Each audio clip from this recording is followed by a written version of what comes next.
आज हम जुलाई 2025 की सबसे जरूरी घटनाओं और जानकारियों पर एक नजर डालने वाले हैं। और हमारे पास राष्ट्रीय और अंतर्राष्ट्रीय नियुक्तियों से लेकर विज्ञान, खेल, कूटनीति, मतलब कई स्रोतों से जानकारी है। बिल्कुल।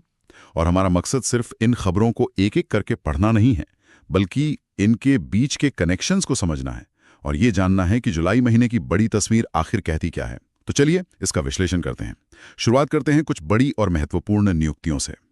जुलाई में कई प्रमुख पदों पर नए चेहरे देखने को मिले और राष्ट्रीय स्तर पर तो कुछ नियुक्तियां काफी अहम रही, जैसे कि आईएनओ को अपनी पहली महिला वाइस चांसलर मिली उमा कांजीलाल। हाँ, और यहाँ दिलचस्प बात यह है कि हम कई क्षेत्रों में पहली महिला की नियुक्ति देख रहे हैं। ये एक बहुत ही सकारात्मक ट्रेंड दिखाता है। जैसे आरपीएफ को भी सोनाली मिश्रा के रूप में अपनी पहली महिला महानिदेशक मिली। अच्छा। और भारतीय नौसेना को आस्था पूनिया के रूप में पहली महिला फाइटर पायलट। मतलब ये इन संस्थानों में हो रहे बदलाव का एक साफ संकेत है ना? बिल्कुल। इसी लिस्ट में एनएमसी के नए चेयरमैन डॉक्टर अभिजीत सेठ और एलआईसी के एमडी और सीईओ के रूप में आर दुराईस्वामी का नाम भी शामिल है। और सशस्त्र सीमा बल यानी एसएसबी के नए महानिदेशक भी बने संजय सिंह। हाँ, और आईआरडीएआई के नए चेयरमैन अजय शेठ नियुक्त हुए। राज्य में भी कुछ बदलाव हुए। हरियाणा के नए राज्यपाल बने असीम कुमार घोष, गोवा के पुसापति अशोक गजपति राजू और लद्दाख के लेफ्टिनेंट गवर्नर कविंद्र गुप्ता बने। न्यायपालिका में भी नियुक्तियां हुई। 4 उच्च न्यायालयों को नए मुख्य न्यायाधीश मिले।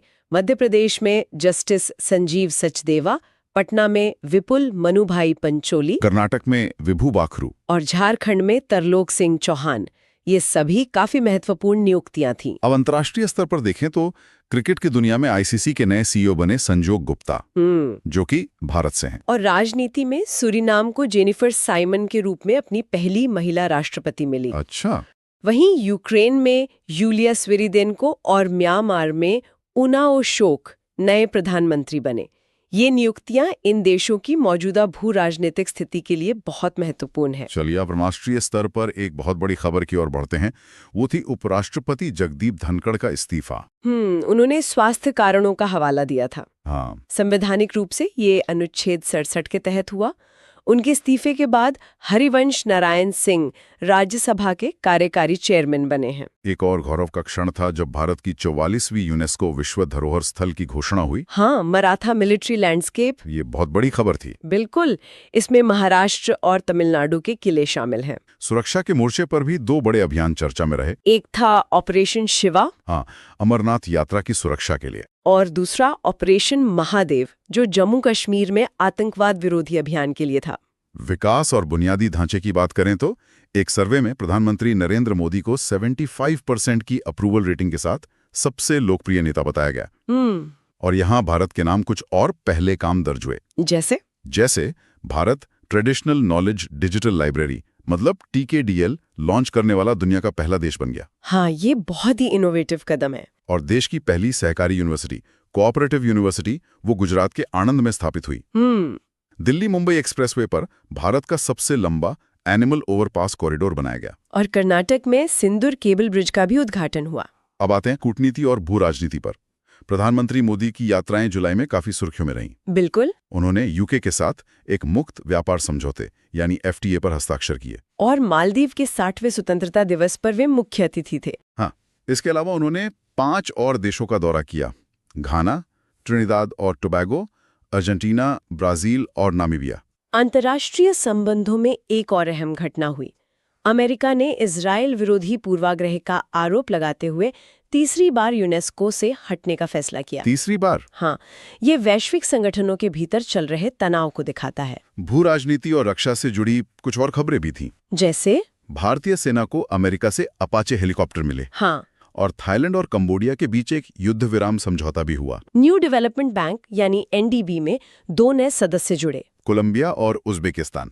और एक प्राकृतिक आपदा की भी खबर थी। रूस के कामचटका में 8.7 तीव्रता का भूकंप आया। यहाँ 2 बातें और ध्यान देने लायक हैं। एक तो फ्रांस ने फिलिस्तीन राज्य को मान्यता दी, जो एक बड़ा कूटनीतिक कदम है। और दूसरा, क्वाड देशों ने गुआम द्वीप समूह में अपना पहला एट सी ऑब्जर्वर मिशन आयोजित किया। ये इंडो पैसिफिक क्षेत्र में बढ़ती रणनीतिक गतिविधियों का संकेत है ना? बिल्कुल। अब देश के अलग अलग राज्यों की कुछ खास खबरों पर एक नजर डालते हैं। ओडिशा ने छात्रों की सुरक्षा के लिए शक्ति श्री पहल शुरू की। और उत्तर प्रदेश ने एक बहुत बड़ी घोषणा की। लखनऊ को भारत का पहला AI सिटी बनाने की। हाँ, ये काफी महत्वाकांक्षी प्रोजेक्ट है। और Jharkhand mining tourism project launch करने वाला पहला राज्य बना। ये तो काफी अनोखा है। सिक्किम का याकन विलेज भारत का पहला डिजिटल नोमैड विलेज बन गया है। अच्छा, मतलब रिमोट वर्कर्स के लिए। हाँ, और अरुणाचल प्रदेश के तवांग में भारत का पहला 50 kW जियोथर्मल पावर प्लांट लगा। और असम के गुवाहाटी में देश का पहला एक्वाटेक पार्क बना। दक्षिण और पश्चिम भारत से भी दिलचस्प खबरें हैं। जैसे महाराष्ट्र ने लाइवस्टॉक और पोल्ट्री को कृषि का दर्जा दे दिया। गुजरात ने भारत का पहला ट्राइबल जीनोम सीक्वेंसिंग प्रोजेक्ट शुरू किया। और उत्तराखंड में फर्जी बाबाओं के खिलाफ ऑपरेशन कालनेमी चलाया गया। अच्छा। मध्य प्रदेश के पन्ना टाइगर रिजर्व की सबसे बुजुर्ग बाघिन वत्सला का निधन हो गया। दुखद खबर। हरियाणा में अरावली में एशिया की सबसे बड़ी जंगल सफारी बनाने की योजना है। और तेलंगाना के निजामाबाद में टर्मरिक बोर्ड का मुख्यालय स्थापित किया गया।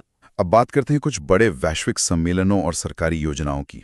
एक बहुत बड़ी घोषणा हुई कि भारत 2028 में COP33 की मेजबानी करेगा। हाँ, मतलब जलवायु परिवर्तन सम्मेलन।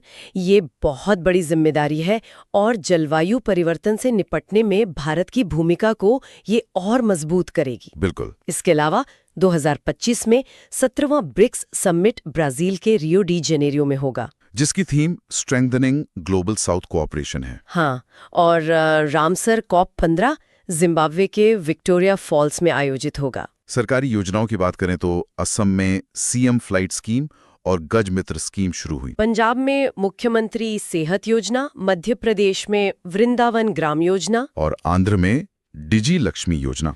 केंद्र ने भी RDI स्कीम और संचार मित्र जैसी योजनाएं लॉन्च की। खेल की दुनिया में भी काफी हलचल रही। शतरंज में तो जैसे भारत का दबदबा ही था। दिव्या देशमुख ने फीडे वुमेन्स वर्ल्ड कप 2025 जीता। और डी गुकेश ने ग्रैंड चेस टूर का रैपिड इवेंट जीता। विंबलडन 2025 में पुरुषों का खिताब जेनिक सिनर ने जीता। और महिलाओं का खिताब ईगा स्वीटेक ने। फीफा क्लब वर्ल्ड कप 2025 की विजेता चेल्सी रही। एथलेटिक्स में मुरली श्रीशंकर ने लॉन्ग जंप में गोल्ड मेडल जीता। और एक बड़ी घोषणा ये हुई कि भारत 2027 में शूटिंग वर्ल्ड कप की मेजबानी करेगा। ये तो बहुत अच्छी खबर है। अब कुछ सूचकांकों पर नजर डालते हैं। हेनली पासपोर्ट इंडेक्स 2025 में भारत की रैंक 77th रही। जीनी इंडेक्स यानी समानता के इंडेक्स में भारत चौथे स्थान पर। और ग्लोबल यूनिकॉर्न इंडेक्स में तीसरे स्थान पर रहा। पुरस्कारों की बात करें तो गीतांजलि श्री को पेन ट्रांसलेट अवार्ड मिला और ISRO चीफ V नारायण को GP बिरला अवार्ड से सम्मानित किया गया। प्रधानमंत्री मोदी को भी कई देशों से सर्वोच्च सम्मान मिले हैं। हाँ, जिनमें नामीबिया का order of the most ancient Welwitschia और ब्राजील का grand collar of southern cross शामिल हैं। स्वच्छ सर्वेक्षण 2024-25 में एक बार फिर इंदौर ने सुपर स्वच्छ लीग में रैंक 1 हासिल की। और मिलियन प्लस सिटीज में अहमदाबाद पहले स्थान पर रहा। अब विज्ञान और प्रौद्योगिकी के क्षेत्र की बात करते हैं। SpaceX के एक्सियोम 4 मिशन के तहत भारतीय अंतरिक्ष यात्री Shubhanshu Shukla international space station गए। ये एक बहुत बड़ी उपलब्धि है। बिल्कुल। और NISAR मिशन, जो नासा और इसरो का संयुक्त पृथ्वी अवलोकन सैटेलाइट है, वो भी काफी चर्चा में रहा है। हाँ, वो तो है ही। DRDO ने भी आकाश प्राइम मिसाइल और ULPGM V3 का सफल परीक्षण किया। अब अंत में रक्षा, विविध और श्रद्धांजलियों पर एक नजर। सैन्य अभ्यासों में भारत और सिंगापुर के बीच जोधपुर में बोल्ड कुरुक्षेत्र हुआ। और सिंगापुर में सिम्बेक्स 2025 अभ्यास भी हुआ। इसके अलावा ऑस्ट्रेलिया में एक बहुराष्ट्रीय अभ्यास टैलिस्मन सेबर हुआ। और भारतीय सेना ने अरुणाचल प्रदेश में ड्रोन प्रहार अभ्यास किया। भारतीय नौसेना को INS निस्तार के रूप में एक नया डाइविंग सपोर्ट वेसल भी मिला। कुछ विविध खबरें भी थीं। Confession of a Shakespeare addict नाम की किताब VS रवि ने लिखी। टेस्ला ने मुंबई में अपना पहला शोरूम खोला। और इस महीने हमने कुछ बड़ी हस्तियों को खो दिया। केरल के पूर्व मुख्यमंत्री VS अच्युतानंदन, नृत्यांगना सूर्यमुखी देवी और डॉक्टर मुनीश्वर चंद्र डावर। और महीने के महत्वपूर्ण दिवस थे 26 जुलाई को कारगिल विजय दिवस और 29 जुलाई को बाघ दिवस। तो ये थी जुलाई 2025 की एक झलक। हमारे सामने अगस्त 2025 की घटनाओं का पूरा ब्यौरा है और ये सिर्फ एक लिस्ट नहीं बल्कि एक पहेली की तरह है। हमारा काम है इसके टुकड़ों को जोड़कर पूरी तस्वीर समझना, ताकि पता चले कि इस महीने में असल में हुआ क्या। बिल्कुल। हमारा मिशन सिर्फ ये जानना नहीं है कि क्या हुआ, बल्कि ये समझना है कि क्यों हुआ और इसका क्या मतलब है। तो चलिए इस पहेली को सुलझाना शुरू करते हैं। तो सबसे पहले बात करते हैं उन चेहरों की जो अगस्त में सुर्खियों में थे, यानी बड़ी नियुक्तियां। लिस्ट तो काफी लंबी है, लेकिन शुरुआत करते हैं फाइनेंस मिनिस्ट्री से। टीसीए कल्याणी को नया सीजीए बनाया गया है। ये सीजीए क्या होता है? सीजीए यानी कंट्रोलर जनरल ऑफ अकाउंट्स। आसान भाषा में कहें तो ये सरकार की चीफ अकाउंटेंट होते हैं। इनका काम सरकार के खर्चों और प्राप्तियों का मतलब पूरा हिसाब किताब रखना है। टीसीए कल्याणी देश की 29वीं सीजीए बनी है, जो एक बहुत बड़ी जिम्मेदारी है। अच्छा, और सुरक्षा के मोर्चे पर भी कुछ बड़े बदलाव हुए हैं। आईपीएस अनीश दयाल सिंह को डिप्टी नेशनल सिक्योरिटी एडवाइजर बनाया गया है और सतीश गोलचा दिल्ली के नए पुलिस कमिश्नर बने हैं। और यहाँ एक पैटर्न देखना दिलचस्प है। जब हम सेना की नियुक्तियों को देखते हैं, जैसे लेफ्टिनेंट जनरल पुष्पेंद्र सिंह थल सेना के उप प्रमुख बने और एडमिरल संजय वात्स्यायन नौसेना के उप प्रमुख। हाँ। तो ये दोनों ही नियुक्तियां संगठन के भीतर से हुई हैं। ये एक तरह से निरंतरता और स्थिरता को प्राथमिकता देने का संकेत है। लेकिन विज्ञान के क्षेत्र में शायद कुछ अलग अप्रोच है। तिरुवनंतपुरम के Vikram Sarabhai space centre VSSC में डॉक्टर ए राजराजन को नया निदेशक बनाया गया है। बिल्कुल सही पकड़ा आपने। यहाँ पर एक विशेषज्ञ को लाया गया है जो इनोवेशन और भविष्य की योजनाओं पर फोकस करेगा। तो एक तरफ पारंपरिक क्षेत्रों में स्थिरता और दूसरी तरफ विज्ञान और तकनीक जैसे भविष्य के क्षेत्रों में नया नेतृत्व। ये सरकार की रणनीति के बारे में बहुत कुछ कहता है। ये तो हुई सरकारी नियुक्तियां। कॉर्पोरेट और ब्रांडिंग की दुनिया में भी काफी हलचल रही।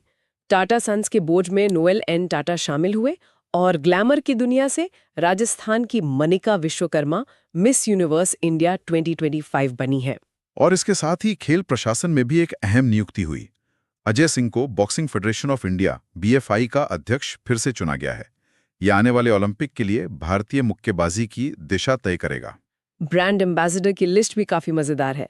जोमैटो ने शाहरुख खान को अपना चेहरा बनाया है, जो एक बहुत ही क्लासिक मास अपील वाला फैसला लगता है। लगता तो है, लेकिन इसकी तुलना रेडिट से कीजिए, जिसने सचिन तेंदुलकर को चुना है। रेडिट भारत में खुद को एक विश्वसनीय और एक गंभीर प्लेटफॉर्म के तौर पर स्थापित करना चाहता है। इसलिए उन्होंने एक ऐसे व्यक्ति को चुना जिसका सम्मान हर कोई करता है। जोमैटो तो पहले से एक बहुत बड़ा ब्रांड है, उसे बस अपनी पहुंच बनाए रखनी है। अच्छा, तो एक ब्रांड भरोसे के लिए जा रहा है और दूसरा पहुंच के लिए। इसी तरह ओडिशा हैंडलूम ने माधुरी दीक्षित को चुना है और अंतर्राष्ट्रीय ओलंपिक समिति ने मानसिक स्वास्थ्य के लिए अभिनव बिंद्रा को। ये भी काफी सोची समझी रणनीतियां लगती हैं ना? निश्चित रूप से। ये दिखाता है कि ब्रांड अब सिर्फ लोकप्रियता नहीं, बल्कि सही संदेश और विश्वसनीयता पर भी ध्यान दे रहे हैं। और एक राजनीतिक हलचल भी है। CP राधाकृष्णन के भारत के 15वें उपराष्ट्रपति बनने की संभावना जताई जा रही है। अब देखते हैं अंतर्राष्ट्रीय स्तर पर क्या हुआ। जापान में शिगेरू इशिबा, सिंगापुर में लॉरेंस वोंग, म्यांमार में यू नूसो और लिथुआनिया में इंग्रिडा शिमुनीटे नए प्रधानमंत्री बने हैं। लेकिन मेरे लिए सबसे महत्वपूर्ण खबर वैश्विक वित्तीय संस्थानों से है। हाँ। राजीव रंजन को न्यू डेवलपमेंट बैंक यानी NDB का उपाध्यक्ष बनाया गया है। ये वही बैंक है जिसे ब्रिक्स देशों ने वर्ल्ड बैंक के विकल्प के तौर पर शुरू किया था। इस पद पर एक भारतीय का होना इस गैर पश्चिमी आर्थिक गुट में भारत के बढ़ते प्रभाव को दिखाता है। और इससे भी बड़ी खबर शायद उर्जित पटेल की नियुक्ति है। उन्हें 3 साल के लिए अंतर्राष्ट्रीय मुद्रा कोष IMF में कार्यकारी निदेशक नियुक्त किया गया है। हाँ, ये बहुत बड़ी बात है। IMF जैसी संस्था में एक भारतीय विशेषज्ञ का इतने महत्वपूर्ण पद पर होना ये साबित करता है कि वैश्विक आर्थिक नीतियों को आकार देने में भारत की भूमिका को अब नजरअंदाज नहीं किया जा सकता। युक्तियों से आगे बढ़कर अब देश की बड़ी खबरों पर आते हैं और शायद सबसे बड़ी खबर टेक्नोलॉजी से जुड़ी है। इसरो ने भारत का पहला स्वदेशी चिप विक्रम 32001 लॉन्च किया। आत्मनिर्भर भारत के लिए ये कितना बड़ा कदम है? ये बहुत बहुत बड़ा कदम है। इसे इसरो की अपनी सेमीकंडक्टर लैब यानी SCL जो चंडीगढ़ में है उसने विकसित किया है। ये समझना जरूरी है कि ये अभी आपके फोन में लगने वाला हाई एंड प्रोसेसर नहीं है, बल्कि एक बेहद जरूरी माइक्रो कंट्रोलर है जिसे हमारे सैटेलाइट्स और रॉकेट्स के लिए डिजाइन किया गया है। तो इसका मतलब है कि अब हमारे स्पेस प्रोग्राम को विदेशी चिप्स पर निर्भर नहीं रहना पड़ेगा। बिल्कुल, ये सिर्फ मेक इन इंडिया की जीत नहीं है, ये हमारी राष्ट्रीय सुरक्षा की भी जीत है। और आर्थिक मोर्चे पर आईएमएफ का अनुमान है कि वित्त वर्ष 25-26 में भारत की विकास दर 6.4% रहेगी। ये दुनिया की बड़ी अर्थव्यवस्थाओं में सबसे तेज है। सुरक्षा की बात करें तो स्वतंत्रता दिवस पर मिशन सुदर्शन चक्र की घोषणा हुई। कहा जा रहा है कि ये भारत का अपना आयरन डोम होगा। हाँ, ये एक बहुत महत्वाकांक्षी प्रोजेक्ट है जो भारत को एक एयर डिफेंस शील्ड देगा। सुनने में तो बहुत प्रभावशाली लगता है, लेकिन क्या ये उन महत्वाकांक्षी रक्षा परियोजनाओं में से एक बनने का खतरा नहीं है जो सालों तक विकास में ही फंसी रह जाती हैं? ऐसे सिस्टम बहुत महंगे और जटिल होते हैं। आपका सवाल जायज है। रक्षा परियोजनाओं में देरी का हमारा इतिहास रहा है, लेकिन हाल के वर्षों में खासकर डीआरडीओ और प्राइवेट सेक्टर के सहयोग से परियोजनाओं को समय पर पूरा करने पर जोर दिया गया है। मिशन सुदर्शन चक्र की सफलता इस बात पर निर्भर करेगी कि इसे कितनी कुशलता से मैनेज किया जाता है। इसके अलावा महाराष्ट्र ने साइबर क्राइम से लड़ने के लिए गरुड़ दृष्टि नाम का एक टूल भी लॉन्च किया है। इंफ्रास्ट्रक्चर में भी कुछ अपडेट्स हैं। फास्टैग के लिए 3,000 रुपए का एक वार्षिक पास शुरू किया गया है। और पर्यावरण के लिहाज से एक अच्छी खबर है कि गुजरात के कांडला पोर्ट पर भारत का पहला ग्रीन हाइड्रोजन प्लांट शुरू हो गया है।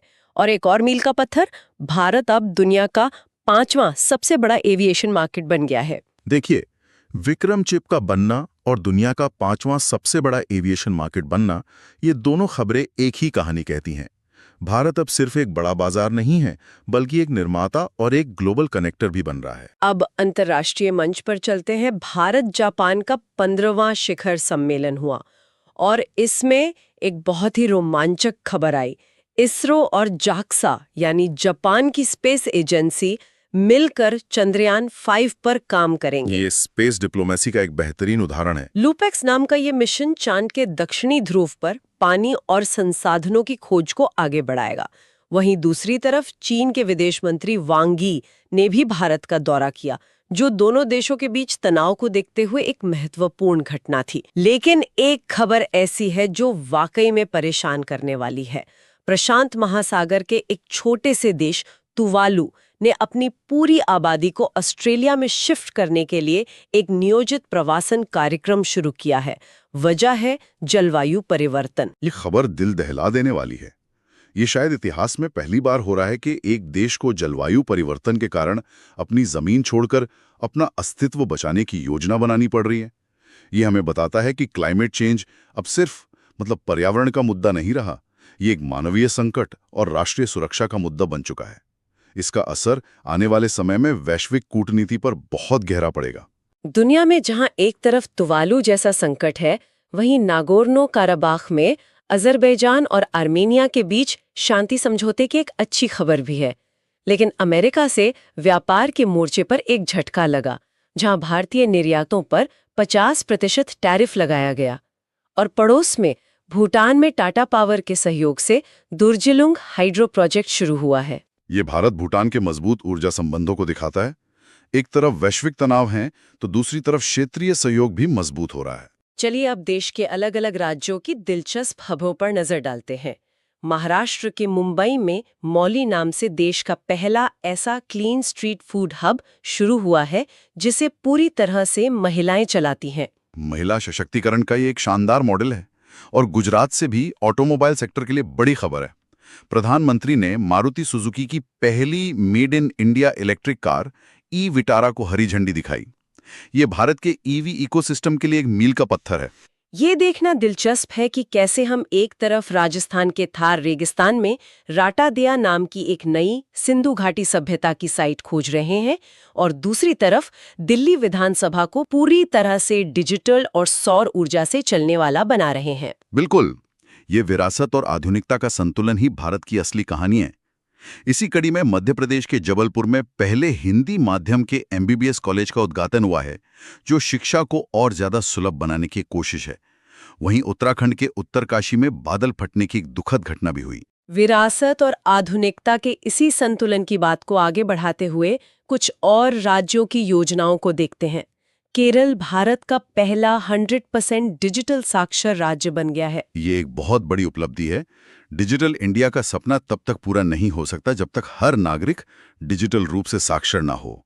वहीं उड़ीसा ने एक बहुत ही प्रगतिशील कदम उठाते हुए आधिकारिक संचार में हरिजन शब्द के इस्तेमाल पर प्रतिबंध लगा दिया है। ये सामाजिक समानता की दिशा में एक महत्वपूर्ण कदम है। पश्चिम बंगाल ने प्रवासी मजदूरों के लिए श्रम श्री योजना शुरू की है। तेलंगाना में बच्चों को बचाने के लिए ऑपरेशन मुस्कान 11 चलाया गया और उत्तर प्रदेश ने अंतरिक्ष यात्री शुभांशु शुक्ला के नाम पर एक छात्रवृत्ति योजना शुरू की है। और केंद्र सरकार की एक बड़ी घोषणा हुई है, पीएम विकसित भारत रोजगार योजना।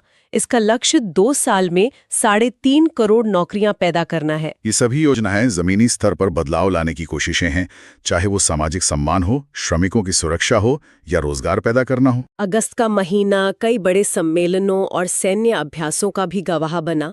चीन के तियानजिन में एससीओ का 25वां शिखर सम्मेलन हुआ। भारत में प्रधानमंत्री ने नई दिल्ली में सेमिकॉन इंडिया 2025 का उद्घाटन किया। सेमिकॉन इंडिया का आयोजन दिखाता है कि विक्रम चिप सिर्फ एक शुरुआत है और भारत सेमीकंडक्टर निर्माण के लिए एक पूरा इकोसिस्टम बनाने को लेकर कितना गंभीर है। इसके अलावा विशाखापट्टनम में ई गवर्नेंस पर 28वां राष्ट्रीय सम्मेलन भी हुआ। सैन्य मोर्चे पर भारत में अमेरिका के साथ अलास्का में एक्स युद्धाभ्यास किया, थाईलैंड के साथ मेघालय में एक्स मैत्री और श्रीलंका के साथ कोलंबो में नौसैनिक अभ्यास SLINX 25 किया। ये सैन्य अभ्यास सिर्फ ट्रेनिंग नहीं होते, ये कूटनीतिक संदेश भी होते हैं। अमेरिका, थाईलैंड और श्रीलंका जैसे देशों के साथ ये अभ्यास हिंद प्रशांत क्षेत्र में भारत की बढ़ती रणनीतिक साझेदारी को दर्शाते हैं। अब कुछ रोमांचक खबरें विज्ञान और अंतरिक्ष की दुनिया से। भारत ने अपने स्पेस स्टेशन भारतीय अंतरिक्ष स्टेशन का लक्ष्य 2030-35 रखा है। ये भारत की अंतरिक्ष महत्वाकांक्षाओं को एक नई ऊंचाई पर ले जाता है। हम अब सिर्फ सैटेलाइट भेजने वाले देश नहीं, बल्कि अंतरिक्ष में अपनी स्थायी उपस्थिति बनाने की दिशा में काम कर रहे हैं। इसी से जुड़ी एक और दिलचस्प पहल लद्दाख में हुई है, होप एनालॉग स्टेशन। ये होप क्या है? इसका पूरा नाम है ह्यूमन आउटर प्लैनेटरी एक्सप्लोरेशन। ये इसरो द्वारा बनाया गया एक ऐसा स्टेशन है जहां भविष्य के मंगल या चांद मिशनों के लिए अंतरिक्ष यात्रियों को ट्रेनिंग दी जाएगी। लद्दाख का वातावरण पृथ्वी पर मंगल ग्रह के सबसे करीब माना जाता है और अंतरिक्ष में नासा ने यूरेनस का 29वां चंद्रमा S2025U1 खोजा है। और एक भारतीय अंतरिक्ष यात्री ने उत्तरी अटलांटिक में 502 मीटर की गहराई तक गोता लगाकर एक नया रिकॉर्ड बनाया है। और हाँ, 23 अगस्त को राष्ट्रीय अंतरिक्ष दिवस मनाया गया, जिसका थीम था आर्यभट्ट से गगनयान। यह थीम अपने आप में भारत की पूरी अंतरिक्ष यात्रा को समेट लेता है, हमारे पहले सैटेलाइट से लेकर हमारे पहले मानव मिशन तक। चलिए अब पुरस्कारों और खेल की दुनिया में चलते हैं। एक बहुत ही गर्व की बात है कि एजुकेट गर्ल्स नाम के एनजीओ को रेमन मैग्सेसे 2025 पुरस्कार मिला। ये पुरस्कार जीतने वाला ये पहला भारतीय एनजीओ है। ये बहुत बड़ी उपलब्धि है। एजुकेट गर्ल्स लड़कियों की शिक्षा के लिए जमीनी स्तर पर काम करता है और इस पुरस्कार से उनके काम को वैश्विक मान्यता मिली है। वहीं विश्व प्रतिस्पर्धात्मकता रैंकिंग में भारत 41वें स्थान पर रहा और लोकमान्य तिलक पुरस्कार नितिन गडकरी को दिया गया और कृषि के क्षेत्र में MS स्वामीनाथन पुरस्कार नाइजीरिया के प्रोफेसर एडेमोला को मिला। फिल्मों की बात करें तो 71वें राष्ट्रीय फिल्म पुरस्कारों में जवान के लिए शाहरुख खान और 12वीं फेल के लिए विक्रांत मैसी को सर्वश्रेष्ठ अभिनेता का पुरस्कार मिला, जबकि सर्वश्रेष्ठ अभिनेत्री रानी मुखर्जी रहीं। खेल की दुनिया में ये महीना बदलावों और जीतों का रहा। एक तरफ क्रिकेट के दीवार कहे जाने वाले चेतेश्वर पुजारा ने संन्यास की घोषणा की, जो एक युग का अंत है, तो दूसरी तरफ एक नए खेल में भारत का दबदबा देखने को मिला। एशियाई शूटिंग चैंपियनशिप में भारत ने 50 स्वर्ण पदकों के साथ पहला स्थान हासिल किया। ये कोई छोटी मोटी जीत नहीं है। बिल्कुल नहीं। ये दिखाता है कि ओलंपिक खेलों के लिए हमारी तैयारी और निवेश सही दिशा में जा रहा है। इसके अलावा डायमंड लीग में नीरज चोपड़ा ने रजत पदक जीता। शतरंज में रोहित कृष्णा एस भारत के 79वें ग्रैंड मास्टर बने और वुशु में नम्रता बत्रा रजत पदक जीतने वाली पहली भारतीय बनी। टीम स्पोर्ट्स में 134वां Durand cup football tournament North East United ने जीता। जूनियर महिला हॉकी में झारखंड ने हरियाणा को हराया। भारत इंग्लैंड टेस्ट सीरीज 2-2 से ड्रॉ रही और लीजेंड्स लीग दक्षिण अफ्रीका ने जीती। और टेनिस में सिंसिनाटी ओपन कार्लोस एल्कराज और ईगा स्वियातेक ने जीता। और कुछ रोचक खबरें भी हैं। FIDE वर्ल्ड कप इस साल गोवा में आयोजित होगा। खेलो इंडिया वाटर स्पोर्ट्स में मध्य प्रदेश टॉप पर रहा और बीजिंग में रोबोट गेम्स का आयोजन हुआ जो भविष्य के खेलों की एक झलक देता है। Institution matters. और इस महीने हमने पूर्व राज्यपाल सत्यपाल मलिक, नागालैंड के राज्यपाल ला गणेशन और झारखंड के पूर्व मुख्यमंत्री शिबू सोरेन को खो दिया। विविध खबरों में फिजी के प्रधानमंत्री सितिवेनी रबुका ने भारत का दौरा किया और असम में गैंडों के अवैध शिकार को रोकने के लिए ऑपरेशन फैल्कन चलाया गया। और याद रखने के लिए कुछ महत्वपूर्ण दिन 6 अगस्त हिरोशिमा दिवस, 9 अगस्त नागासाकी और विश्व आदिवासी दिवस और 29 अगस्त राष्ट्रीय खेल दिवस। तो ये थी अगस्त 2025 की एक पूरी तस्वीर। तो चलिए अब चलते हैं अगले महीने यानी सितंबर 2025 के करंट अफेयर्स पर। हमारे पास इस महीने की घटनाओं का पूरा कच्चा चिट्ठा है और आज हम इसी की गहराई में उतरेंगे। हमारा मिशन सिर्फ ये जानना नहीं है कि क्या हुआ, बल्कि ये समझना है कि इसका मतलब क्या है। बिल्कुल। सितंबर में कई ऐसी खबरें हैं जो ऊपर से देखने में अलग अलग लगती हैं, लेकिन जब आप उन्हें जोड़कर देखती हैं तो भविष्य के ट्रेंड्स की एक साफ तस्वीर उभर कर आती है। अच्छा जी, चाहे वो गवर्नेंस में AI का दखल हो या क्रिकेट बोर्ड में बदलाव, आज उन्हीं डॉट्स को कनेक्ट करने की कोशिश करेंगे। बहुत बढ़िया।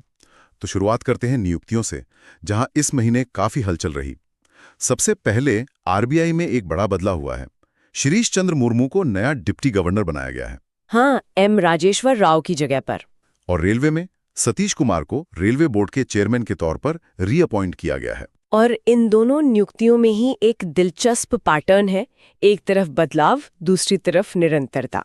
RBI में नया चेहरा लाना शायद मॉनेटरी पॉलिसी को एक नई दिशा देने की कोशिश है, जबकि रेलवे बोर्ड में सतीश कुमार का बने रहना दिखाता है कि सरकार जो बड़े इंफ्रास्ट्रक्चर प्रोजेक्ट्स चला रही है उनमें कोई रुकावट नहीं चाहती। ये तो बहुत अच्छा पॉइंट है। और इसी कड़ी में एक बड़ी संवैधानिक नियुक्ति भी हुई। CP राधाकृष्णन भारत के 15वें उपराष्ट्रपति बने हैं और उनके सचिव के तौर पर अमित खरे को नियुक्त किया गया है। साथ ही एक और प्रशासनिक फैसला हुआ। गुजरात के गवर्नर आचार्य देवव्रत को महाराष्ट्र का एडिशनल चार्ज दिया गया है। हाँ, उपराष्ट्रपति का पद संवैधानिक रूप से बहुत अहम है क्योंकि वो राज्यसभा के सभापति भी होते हैं और गवर्नर को एडिशनल चार्ज देना अक्सर एक अस्थायी व्यवस्था होती है, लेकिन इससे ये भी पता चलता है कि हमारा एडमिनिस्ट्रेशन कितना फ्लेक्सिबल है। Service extension. हाँ, और एक काफी अलग तरह की नियुक्ति हुई है।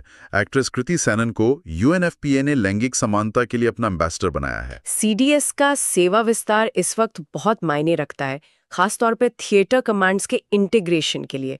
ये एक बहुत जटिल प्रक्रिया है जिसे बीच में नेतृत्व बदलने से झटका लग सकता था। सही बात है। जनरल चौहान इस प्रोजेक्ट के आर्किटेक्ट रहे हैं, तो उनका बने रहना ये सुनिश्चित करेगा कि तीनों सेनाओं के बीच तालमेल का काम पटरी से ना उतरे। लेकिन ये जो सेलिब्रिटी एम्बेसडर वाली बात है, क्या इससे वाकई जमीनी स्तर पर कोई ठोस बदलाव आता है या ये सिर्फ एक PR एक्सरसाइज बनकर रह जाता है? ये एक जायज सवाल है। अक्सर ये सिर्फ सुर्खियां बटोरने के लिए होता है, लेकिन इस मामले में UNFPA का फोकस युवाओं पर है और कृति सैनन की अपील सीधे उसी डेमोग्राफिक से है। अच्छा, अगर वो इस प्लेटफॉर्म का इस्तेमाल सिर्फ फोटो ऑप्स के बजाय असल संवाद शुरू करने के लिए करती है तो इसका असर हो सकता है। उम्मीद तो यही है। चलिए कुछ और नियुक्तियों पर नजर डालते हैं। Vandana Gupta controller general of communications accounts बनी है और न्यायपालिका में भी नए चेहरे आए हैं। पटना हाईकोर्ट में जस्टिस पवन कुमार, बॉम्बे में जस्टिस श्री चंद्रशेखर और मणिपुर में जस्टिस M सुंदर। बिल्कुल। तो एक तरफ न्यायपालिका में नए चेहरे आ रहे हैं, वहीं दूसरी तरफ देश की अर्थव्यवस्था और खेल को चलाने वाले संगठनों में भी बड़े बदलाव हुए हैं। NSE के चेयरमैन अब श्रीनिवास इंजेती हैं, लेकिन सबकी नजरें BCCI पर हैं, जहां मिथुन मनाहस ने रॉजर बिन्नी की जगह ली है। हाँ, और BCCI का ये बदलाव दिलचस्प है क्योंकि रॉजर बिन्नी का कार्यकाल अंतर्राष्ट्रीय कैलेंडर और ब्रॉडकास्टिंग राइट्स पे ज्यादा केंद्रित था। मिथुन मनास जो घरेलू क्रिकेट से गहरे जुड़े रहे हैं, शायद अब रणजी ट्रॉफी के स्ट्रक्चर पर ज्यादा ध्यान दें। मतलब अब शायद घरेलू क्रिकेट के अच्छे दिन आने वाले हैं। इसके अलावा R वेंकटरमणी को अटॉर्नी जनरल के रूप में फिर से नियुक्त किया गया है और TCA कल्याणी नई कंट्रोलर जनरल ऑफ अकाउंट्स बनी है। और दुनिया भर में भी नए नेता सामने आए हैं, जैसे थाईलैंड में अनुथिन चरविराकुल, UK में डिप्टी PM डेविड लैमी और फ्रांस में सेबेस्टियन लिकोर्नु। और इन सब में सबसे ऐतिहासिक है नेपाल की खबर, सुशीला कार्की वहां की अंतरिम सरकार की पहली महिला प्रधानमंत्री बनी है। वाह, ये पूरे दक्षिण एशिया में महिला नेतृत्व के लिए एक बहुत बड़ा और सकारात्मक संकेत है। बिल्कुल। अब आते हैं भारत की कुछ ऐसी खबरों पर जो पहली बार हुई हैं। उत्तर प्रदेश के बुलंदशहर में अनोखी दुनिया नाम से दुनिया का पहला सिरामिक वेस्ट पार्क बन रहा है। ये क्या चीज है? ये एक शानदार पहल है। हमारे देश में सिरेमिक फैक्ट्रियों से बहुत वेस्ट निकलता है, टूटी हुई टाइलें, कप, प्लेट्स। हाँ, बहुत सारा। ये पार्क उसी कचरे का इस्तेमाल करके कलाकृतियां और पब्लिक स्पेसेस बना रहा है। मैंने इसकी कुछ तस्वीरें देखी हैं, ये वाकई कमाल का है। ये दिखाता है कि कचरा भी कितना खूबसूरत हो सकता है। वाह। और इसी तरह की एक और पहली पहल मध्य प्रदेश के धार में हुई है, जहां देश के पहले PMMITR पार्क की आधारशिला रखी गई है। ये सामान्य टेक्सटाइल पार्क से अलग कैसे है? इसका मुख्य अंतर 5F विजन है। फार्म से फाइबर, फाइबर से फैक्ट्री, फैक्ट्री से फैशन और फैशन से फॉरेन। 5F, अच्छा। यानी ये पार्क एक ही जगह पर कपास उगाने वाले किसान से लेकर धागा बनाने, कपड़ा रंगने और फिर विदेश भेजने तक पूरी सप्लाई चेन को इंटीग्रेट करने की कोशिश है। इससे लागत और समय दोनों बचेंगे। मतलब वन स्टॉप शॉप जैसा कुछ। हाँ। और पर्यावरण के क्षेत्र में भी एक अच्छी खबर है। तमिलनाडु के पाक बे में भारत के पहले डुगोंग संरक्षण रिजर्व को IUCN ने मान्यता दे दी है। और ये बहुत जरूरी था। डुगोंग, जिसे प्यार से समुद्री गाय भी कहते हैं, एक बहुत ही शांत और विलुप्त प्राय समुद्री जीव है। इस रिजर्व को अंतर्राष्ट्रीय मान्यता मिलने का मतलब है कि अब इसके संरक्षण के लिए ज्यादा फंड्स और ग्लोबल एक्सपर्टीज मिलेगी। और देखिए, तकनीक की दुनिया में भी कुछ ऐसा ही हुआ है जो हमारी सांस्कृतिक विरासत को बचाने से जुड़ा है। आदिवानी नाम से भारत का पहला AI ट्रांसलेटर लॉन्च हुआ है, जो जनजातीय भाषाओं के लिए है। जी, और दिल्ली में आदि संस्कृति नाम से दुनिया की पहली डिजिटल ट्राइबल यूनिवर्सिटी भी खुली है। ये कितना महत्वपूर्ण है? ये बहुत ही शक्तिशाली कदम है। सोचिए, भारत में सैकड़ों आदिवासी भाषाएं हैं जो धीरे धीरे खत्म हो रही हैं। आदिवानी AI का इस्तेमाल करके उन भाषाओं को न सिर्फ बचाएगा बल्कि उन्हें आपस में ट्रांसलेट भी करेगा। कमाल है। और आदि संस्कृति यूनिवर्सिटी उनकी कला, कहानियों और ज्ञान को एक डिजिटल म्यूजियम की तरह पूरी दुनिया के सामने रखेगी। ये टेक्नोलॉजी का सबसे अच्छा इस्तेमाल है, सबको साथ लेकर आगे बढ़ना। इन तकनीकी छलांगों से अब देश के इंफ्रास्ट्रक्चर पर आते हैं। नमो भारत ट्रेन अब 160 किलोमीटर प्रति घंटे की ऑपरेशनल स्पीड के साथ भारत की सबसे तेज ट्रेन बन गई है। और गुजरात के साबरमती में एशिया का सबसे बड़ा ऑपरेशनल कमांड सेंटर बना है। तो ये हाई स्पीड ट्रेनें क्या सिर्फ यात्रा का समय कम करने के लिए हैं? नहीं, ये सिर्फ समय ही कम नहीं करती, बल्कि अपने रूट पर पड़ने वाले छोटे शहरों के लिए आर्थिक विकास के नए रास्ते भी खोलती हैं। एक नया इकोनॉमिक कॉरिडोर बन जाता है। और अच्छी बात यह है कि इस विकास के साथ साथ पर्यावरण का भी ध्यान रखा जा रहा है। बिहार के गोकुल रिजर्वोयर और उदयपुर लेक को रामसर साइट्स में शामिल किया गया है। अब देश में कुल 93 रामसर साइट्स हो गई हैं। जी, जो श्रोता नहीं जानते उन्हें बता दें कि रामसर साइट एक अंतर्राष्ट्रीय दर्जा है जो दुनिया की सबसे महत्वपूर्ण वेटलैंड्स यानी आर्द्र भूमियों को बचाने के लिए दिया जाता है। बिल्कुल। और इसी तरह हिमाचल प्रदेश के कोल्ड डेजर्ट बायोस्फीयर को यूनेस्को के MAB प्रोग्राम में शामिल किया गया है। ये MAB प्रोग्राम क्या है? MAB यानी मैन एंड बायोस्फीयर प्रोग्राम। इसका फोकस उन जगहों पर होता है जहां इंसान और कुदरत के बीच एक टिकाऊ संतुलन बनाया जा सके। ये संतुलन सच में काबिले तारीफ है। और इसी जज्बे को सलाम करता एक और अभियान हुआ, समुद्र प्रदक्षिणा, जिसमें 10 महिला अधिकारियों ने INSV तारिणी पर एक ऐतिहासिक नौकायान अभियान पूरा किया। बहुत बड़ी उपलब्धि है ये। अब कुछ राज्यों की खबरों पर चलते हैं। मिजोरम में पहली बार रेल पहुंची है, बैराबी सायरांग लाइन के जरिए। पूर्वोत्तर में रेलवे कनेक्टिविटी पहुंचाना एक बहुत बड़ी उपलब्धि है। ये सिर्फ उस क्षेत्र के लोगों के लिए सुविधा नहीं है, बल्कि ये सामरिक और आर्थिक दृष्टि से भी देश को मजबूत करता है। सही बात है। कर्नाटक ने Tier 2 और Tier 3 शहरों के विकास के लिए लीप प्रोग्राम लॉन्च किया है। और आंध्र प्रदेश में ऑपरेशन स्वर्ण के तहत तिरुपति की स्वर्णमुखी नदी को फिर से जीवित किया जा रहा है। ये दोनों ही योजनाएं दिखाती हैं कि अब फोकस सिर्फ बड़े मेट्रो शहरों पर नहीं है। और बिहार में मुख्यमंत्री महिला रोजगार योजना शुरू हुई है, जिसमें महिलाओं को स्वरोजगार के लिए 10,000 रुपए की मदद दी जा रही है। 10,000 रुपए शायद बड़ी रकम ना लगे, लेकिन किसी महिला के लिए अपना छोटा सा काम शुरू करने के लिए ये एक बड़ी शुरुआत हो सकती है। अब देश से बाहर की दुनिया पर नजर डालते हैं। मॉरिशस और सिंगापुर के प्रधानमंत्रियों ने भारत का दौरा किया। वहीं ब्राजील के पूर्व राष्ट्रपति जायर बोल्सोनारो को तख्ता पलट की कोशिश के लिए 27 साल की जेल हुई है। बोल्सोनारो का मामला दुनिया भर में लोकतंत्र के लिए एक सबक है। ये एक कड़ा संदेश देता है कि लोकतांत्रिक संस्थाओं पर हमला करने के गंभीर परिणाम होते हैं। और अब एक ऐसी खबर है जो सुनने में किसी साइंस फिक्शन फिल्म का प्लॉट लगती है। अल्बानिया ने डेला नाम की दुनिया की पहली AI जनरेटेड मिनिस्टर नियुक्त की है। क्या ये सच में हो रहा है? हाँ, ये सच में हो रहा है। डेला का काम सरकारी सेवाओं पर पब्लिक फीडबैक को एनालाइज करना और सुधार के लिए सुझाव देना है। ये एक प्रयोग है, लेकिन ये भविष्य की एक झलक है। भविष्य की बात चली रही है तो इजराइल ने आयरन बीम नाम का नया high power laser defence system तैनात किया है। और उधर चीन ने अमेरिका के H-1B वीजा के जवाब में टैलेंट को खींचने के लिए के वीजा लॉन्च किया है। ये दोनों खबरें ग्लोबल कंपटीशन को दिखाती हैं। आयरन बीम डिफेंस टेक्नोलॉजी में एक बहुत बड़ा लीप है। और चीन का के वीजा, इसे टैलेंट वॉर कह सकते हैं। बिल्कुल, ये दुनिया के बेस्ट ब्रेन को अपनी तरफ खींचने की एक सीधी लड़ाई है। और इसी टैलेंट वॉर और टेक्नोलॉजी की रेस में भारत भी पीछे नहीं है। नई दिल्ली में सेमिकॉन इंडिया 2025 समिट हुई। और ये समिट सीधे तौर पर भारत की उस महत्वाकांक्षा से जुड़ी है जिसमें हम एक ग्लोबल सेमीकंडक्टर हब बनना चाहते हैं। अगर हम चिप मैन्युफैक्चरिंग में आत्मनिर्भर हो जाते हैं तो ये हमारी अर्थव्यवस्था के लिए गेम चेंजर होगा। इस महीने कुछ और भी बड़ी समिट्स हुई। SCO समिट बीजिंग में हुई और G20 का भी अपडेट है।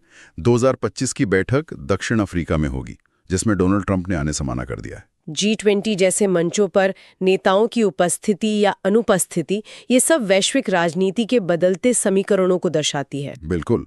और दिल्ली में वर्ल्ड फूड इंडिया का भी आयोजन हुआ। चलिए अब उस सेगमेंट पर आते हैं जिसका सबको इंतजार रहता है, खेल। और ये महीना भारत के लिए शानदार रहा। सबसे पहले क्रिकेट। मेंस एशिया कप के फाइनल में भारत ने पाकिस्तान को 5 विकेट से हरा दिया। Abhishek Sharma player of the series रहे। और हॉकी में भी कमाल हुआ। पुरुषों ने हॉकी एशिया कप में दक्षिण कोरिया को हराकर गोल्ड जीता, जो हमारा चौथा खिताब है। हालांकि महिला टीम चीन से हारकर सिल्वर ही जीत पाई। क्रिकेट में पाकिस्तान पर जीत तो हमेशा ही खास होती है, लेकिन हॉकी में पुरुषों का चौथा खिताब जीतना इस खेल में हमारी वापसी का एक मजबूत संकेत है। घरेलू क्रिकेट में दलीप ट्रॉफी सेंट्रल जोन ने जीती। अब वैश्विक खेलों की बात करते हैं। US open 2025। Main singles Carlos Alcaraz ने और विमेन सिंगल्स आर्याना सबालेंका ने जीता। और शतरंज में एक और भारतीय सितारा चमका। वैशाली रमेश बाबू ने फिडे विमेन्स ग्रैंड स्वीज जीता। वैशाली की जीत भारतीय शतरंज के लिए एक और गौरव का क्षण है, खासकर महिला शतरंज में। प्रज्ञानानंद के बाद अब उनकी बहन वैशाली भी टॉप पर पहुंच रही हैं। वाकई। और क्रिकेट में एक जबरदस्त रिकॉर्ड बना। स्मृति मंधाना ने सिर्फ 50 गेंदों में शतक लगाकर सबसे तेज सेंचुरी बनाने वाली भारतीय महिला क्रिकेटर का रिकॉर्ड अपने नाम कर लिया है। स्मृति का रिकॉर्ड महिला क्रिकेट में बढ़ते पावर हिटिंग के ट्रेंड को दिखाता है। ये खेल अब पहले से कहीं ज्यादा रोमांचक और आक्रामक हो गया है। और फुटबॉल में बैलन डी'ओर 2025 पुरुषों में उस्मान डेम्बले और महिलाओं में एटाना बोनेमाटी ने जीता। खेल के बाद अब रुख करते हैं कला और सम्मान का। इस साल का दादा साहेब फाल्के पुरस्कार मलयालम सिनेमा के लेजेंड मोहन लाल को दिया गया। और 69 में नेशनल फिल्म अवार्ड्स में बेस्ट एक्टर का अवार्ड 2 लोगों को मिला, शाहरुख खान जवान और विक्रांत मैसी 12th फेल को। हाँ, और बेस्ट एक्ट्रेस रानी मुखर्जी बनी। ये देखना दिलचस्प है कि नेशनल अवार्ड्स ने एक तरफ मास एंटरटेनर जवान को और दूसरी तरफ एक प्रेरणादायक सच्ची कहानी 12th फेल को एक साथ सराहा। सही है। और एक बहुत ही महत्वपूर्ण सम्मान जिसे एशिया का नोबेल पुरस्कार भी कहते हैं, रेमन मैग्सेसे पुरस्कार, इस बार भारतीय NGO एजुकेट गर्ल्स को मिला है। एजुकेट गर्ल्स को मिला मैग्सेसे पुरस्कार इस बात का सबूत है कि शिक्षा के क्षेत्र में खासकर लड़कियों की पढ़ाई के लिए जमीनी स्तर पर किया गया काम वैश्विक पहचान हासिल कर सकता है। और लता मंगेशकर पुरस्कार सोनू निगम को दिया गया। अंत में कुछ महत्वपूर्ण रैंकिंग्स। ग्लोबल पीस इंडेक्स में भारत की रैंक 115 है और आइसलैंड टॉप पर। वहीं स्वच्छ वायु सर्वेक्षण में इंदौर ने एक बार फिर बाजी मारी है। इंदौर का लगातार स्वच्छता में टॉप पर रहना अब कोई संयोग नहीं है, ये एक मॉडल बन चुका है जिसे दूसरे शहर अपना सकते हैं। उच्च शिक्षा में NIRF रैंकिंग्स 2025 में IIT मद्रास ओवरऑल कैटेगरी में टॉप पर रहा। और 2 सूचकांकों में हमारी रैंक एक ही है, ग्लोबल इनोवेशन इंडेक्स और ग्लोबल डिजिटल नोमैड रिपोर्ट, दोनों में भारत 38वें स्थान पर है। इनोवेशन इंडेक्स में 38वीं रैंक दिखाती है कि भारत धीरे-धीरे R&D और इनोवेशन का एक बड़ा केंद्र बन रहा है। अब बात करते हैं रक्षा और विज्ञान की। भारत अमेरिका के बीच युद्धाभ्यास अलास्का में हुआ और भारत थाईलैंड के बीच मैत्री अभ्यास मेघालय में। संयुक्त सैन्य अभ्यास सिर्फ सैन्य तैयारी नहीं होते, ये कूटनीतिक संदेश भी होते हैं। अलास्का में अभ्यास करना चीन और रूस दोनों के लिए एक संदेश है। भारत ने अपनी रक्षा क्षमताओं में भी इजाफा किया। अग्नि प्राइम बैलिस्टिक मिसाइल का सफल परीक्षण हुआ, जिसकी रेंज 2000 किलोमीटर है। और स्वदेशी फास्ट पेट्रोल वेसल ICGS अदम्य को भी नौसेना में शामिल किया गया। ये आत्मनिर्भर भारत की दिशा में बड़े और ठोस कदम है। विज्ञान में भी कुछ बड़ी घोषणाएं हुई। चंद्रयान 5 अब भारत और जापान का जॉइंट मून मिशन होगा। चंद्रयान 5 में जापान का साथ आना स्पेस एक्सप्लोरेशन में भारत के बढ़ते कद को दिखाता है। दुनिया अब हमें एक बराबर के सहयोगी के तौर पर देखती है। बिल्कुल। लद्दाख में होप स्टेशन यानी human outer planet exploration station स्थापित किया गया। और VSSC ने भारत का पहला 32-बिट चिप विक्रम प्रोसेसर विकसित किया है। जी। और ये विक्रम प्रोसेसर वाली खबर सीधे तौर पर उस सेमीकॉन इंडिया समिट से जुड़ती है जिसकी हमने बात की थी। हाँ, आत्मनिर्भरता। इसी महीने 2 महत्वपूर्ण किताबें भी आईं। भारत के मुख्य न्यायाधीश DY चंद्रचूड़ की Why the Constitution Matters और अरुंधति रॉय की mother Mary comes to me. और अब कुछ विविध लेकिन बहुत महत्वपूर्ण खबरें। अर्थव्यवस्था में GST में एक बड़ा सुधार हुआ है। 12% और 28% के स्लैब हटा दिए गए हैं। हाँ, अब सिर्फ 5% और 18% के स्लैब रह गए हैं। ये GST को सरल बनाने की दिशा में एक बहुत बड़ा कदम है। एक और बदलाव, अहमदानगर रेलवे स्टेशन का नाम बदलकर अब अहिल्यानगर कर दिया गया है। वहीं लद्दाख में 6ठी अनुसूची में शामिल होने और पूर्ण राज्य के दर्जे के लिए प्रदर्शन हुए। जी, लद्दाख का मुद्दा एक संवेदनशील और महत्वपूर्ण राजनीतिक विषय है। और अंत में एक बड़ी खबर, लैरी एलिसन एलन मस्क को पछाड़कर दुनिया के सबसे अमीर व्यक्ति बन गए। और ये दिखाता है कि वैश्विक व्यापार जगत, खासकर टेक्नोलॉजी सेक्टर में कितनी तेजी से उथल-पुथल चल रही है। अंत में कुछ और खबरें जो इस महीने की तस्वीर को पूरा करती हैं। हमने कुछ महान हस्तियों को खो दिया। हाँ, ये बहुत दुखद रहा। पद्म विभूषण से सम्मानित शास्त्रीय गायक पंडित छन्नू लाल मिश्रा, असम के मशहूर गायक जुबिन गर्ग और कन्नड़ लेखक SL भैरप्पा अब हमारे बीच नहीं रहे। अक्टूबर 2025 का महीना भारत के लिए एक आईने की तरह था। एक तरफ हम संयुक्त राष्ट्र मानवाधिकार परिषद जैसी वैश्विक संस्थाओं में अपनी जगह मजबूत कर रहे थे, तो दूसरी तरफ ग्लोबल हंगर इंडेक्स के आंकड़े एक बड़ी चुनौती की तरफ भी इशारा कर रहे थे। बिल्कुल सही कहा। ये महीना मतलब विरोधाभासों से भरा हुआ था, जहां एक और जापान जैसे देश में पहली महिला प्रधानमंत्री बनकर एक इतिहास रचा जा रहा था। हाँ। वहीं कैमरून में 92 साल के राष्ट्रपति फिर से चुने जा रहे थे। तो ये दिखाता है कि दुनिया एक ही समय में आगे भी बढ़ रही है और कुछ जगहों पर ठहरी हुई भी है। तो आज हमारे पास जो भी लेख और नोट्स हैं, उनका मकसद इसी उलझी हुई तस्वीर को समझना है। चलिए सबसे पहले उन नियुक्तियों से शुरू करते हैं जिन्होंने अक्टूबर में सबसे ज्यादा सुर्खियां बटोरी।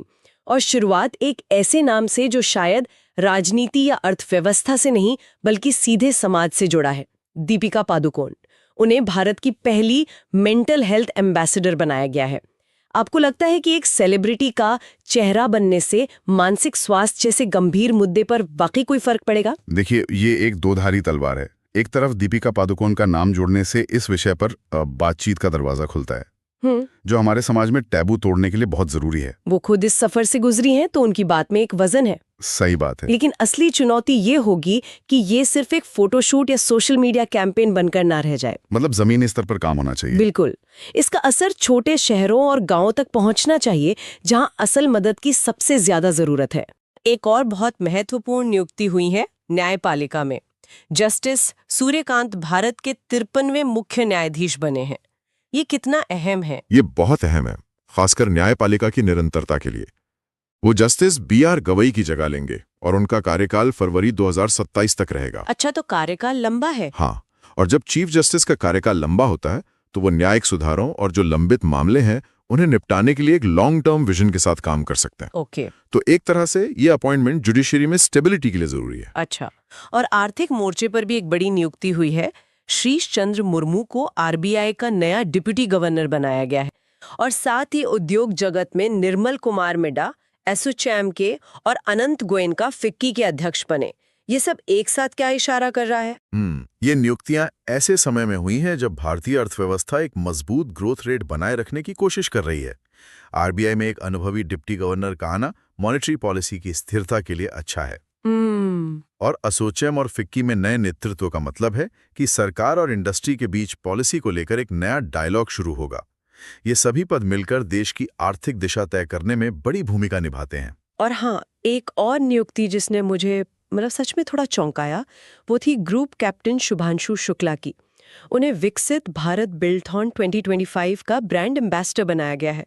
ये वही है जो अंतर्राष्ट्रीय स्पेस स्टेशन पर जाने वाले पहले भारतीय हैं। ये एक बहुत स्मार्ट मूव है। एक एस्ट्रोनॉट को विकसित भारत से जोड़ना सीधे तौर पर युवाओं को टेक्नोलॉजी, इनोवेशन और बड़े सपने देखने के लिए प्रेरित करता है। हाँ, ये तो है। ये उस नैरेटिव को मजबूत करता है कि भारत का भविष्य विज्ञान और तकनीक में है। इसी तरह Olympic gold medallist Abhinav Bindra का 2026 विंटर ओलंपिक्स के लिए टॉर्च बियरर बनना, वो भी भारत की सॉफ्ट पावर को दिखाता है। चलते चलते कुछ और राष्ट्रीय नियुक्तियों पर भी नजर डाल लेते हैं। नीरज चोपड़ा को टेरिटोरियल आर्मी में लेफ्टिनेंट कर्नल का मानद पद दिया गया है। खिलाड़ियों को सम्मान देने की एक अच्छी परंपरा है ये। बिल्कुल।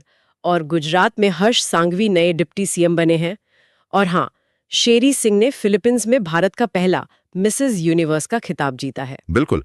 और रक्षा बलों में भी लीडरशिप में बड़े बदलाव हुए हैं, खासतौर पर सीआईएसएफ और आईटीबीपी, जो हमारे इंडस्ट्रियल इंफ्रास्ट्रक्चर और चीन बॉर्डर की सुरक्षा के लिए जिम्मेदार हैं। हाँ।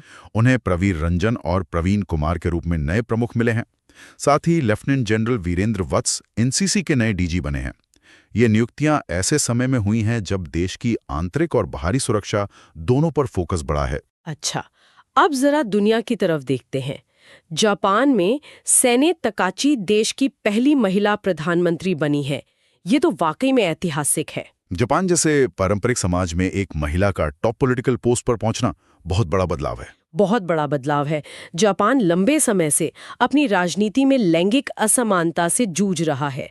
सेने तकाची का प्रधानमंत्री बनना सिर्फ जापान के लिए नहीं, बल्कि पूरी दुनिया के लिए एक शक्तिशाली संदेश है। लेकिन उनकी असली परीक्षा तो अब शुरू होगी। हाँ बिल्कुल, असली परीक्षा ये होगी कि क्या वो अपनी नीतियों से जापानी समाज में महिलाओं की स्थिति को बेहतर बना पाती हैं या नहीं। उनके सामने आर्थिक चुनौतियां और एक बूढ़ी होती आबादी जैसी समस्याएं भी हैं। और आयरलैंड में भी कैथरीन कोनली नई राष्ट्रपति चुनी गई हैं। लगता है अक्टूबर महिला नेतृत्व का नाम रहा। कुछ हद तक हाँ, लेकिन दूसरी तरफ जैसा हमने शुरू में बात की, कैमरून। हाँ, 92 वर्षीय पॉल बिया वो फिर से राष्ट्रपति चुने गए हैं, दुनिया के सबसे उम्रदराज राष्ट्रपति। ये दिखाता है कि कई अफ्रीकी देशों में सत्ता परिवर्तन कितना मुश्किल है।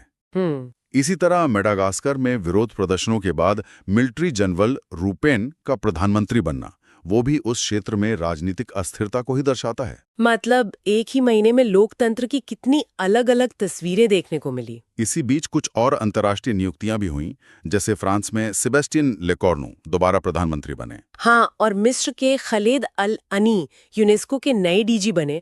और इन सब में एंड्रू पार्सन्स का अंतर्राष्ट्रीय पैरालंपिक समिति का अध्यक्ष चुना जाना भी अहम है। हाँ, क्योंकि पैरालंपिक खेलों की लोकप्रियता बहुत तेजी से बढ़ी है।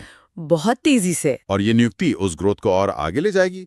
बोलिविया में रीगो पाज और सेशेल्स में पैट्रिक हर्मिनी नए राष्ट्रपति बने, जबकि डैंकर्ट्स को आईएमएफ में डिप्टी मैनेजिंग डायरेक्टर नियुक्त किया गया। चलिए, नियुक्तियों से आगे बढ़कर अब कुछ बड़ी खबरों पर आते हैं। भारत को 2026 से 2028 के लिए संयुक्त राष्ट्र मानवाधिकार परिषद यानी UNHRC के लिए फिर से चुना गया है।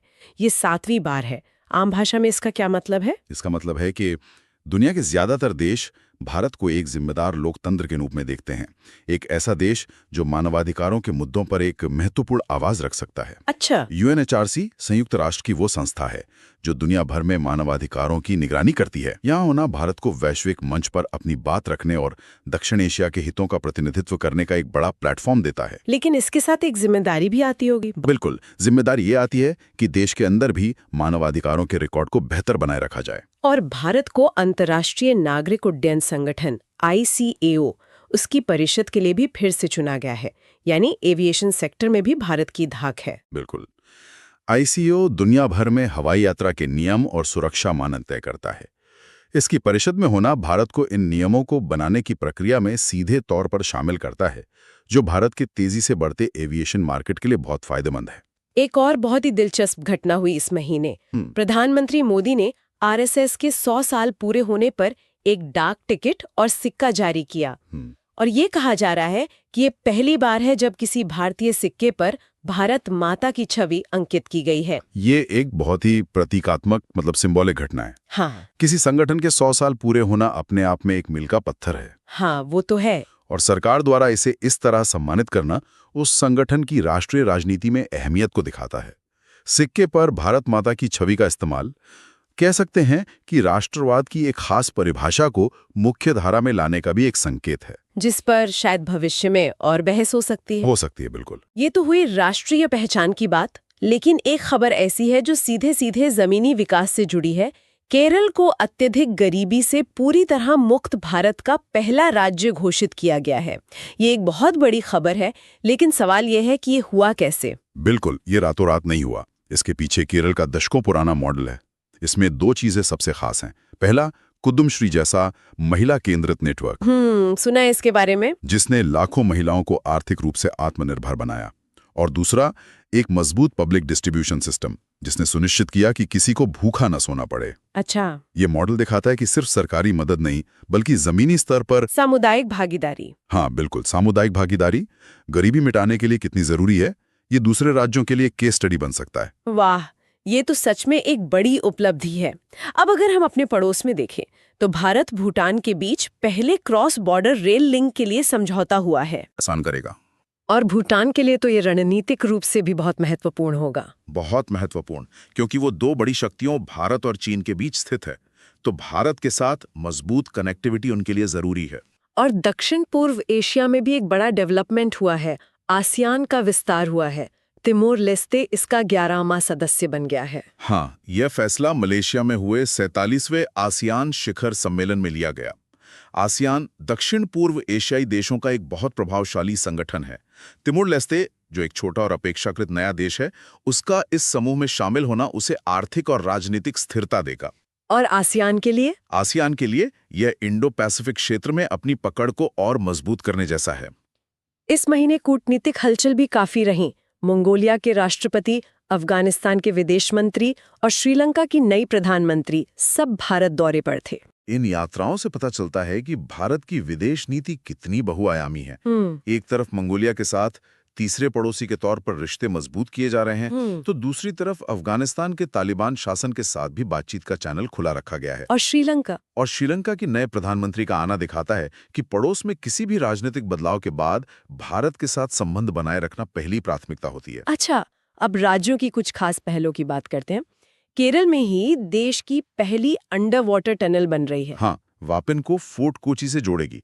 ये सिर्फ यात्रा का समय नहीं घटाएगी, बल्कि इंजीनियरिंग का भी एक बेहतरीन नमूना होगी। और महाराष्ट्र के 5 समुद्र तटों श्रीवर्धन, नागांव, परनखा, गुहागर और लदघर को प्रतिष्ठित ब्लू फ्लैग सर्टिफिकेशन मिला है। ये ब्लू फ्लैग होता क्या है? ये एक अंतर्राष्ट्रीय सम्मान है। ये सिर्फ दुनिया के सबसे साफ, सुरक्षित और पर्यावरण के अनुकूल समुद्र तटों को दिया जाता है। अच्छा, इसके मानक बहुत कड़े होते होंगे। इन बीचेस पर टूरिस्ट्स को वर्ल्ड क्लास सुविधाएं मिलेंगी और ये सस्टेनेबल टूरिज्म को भी बढ़ावा देगा।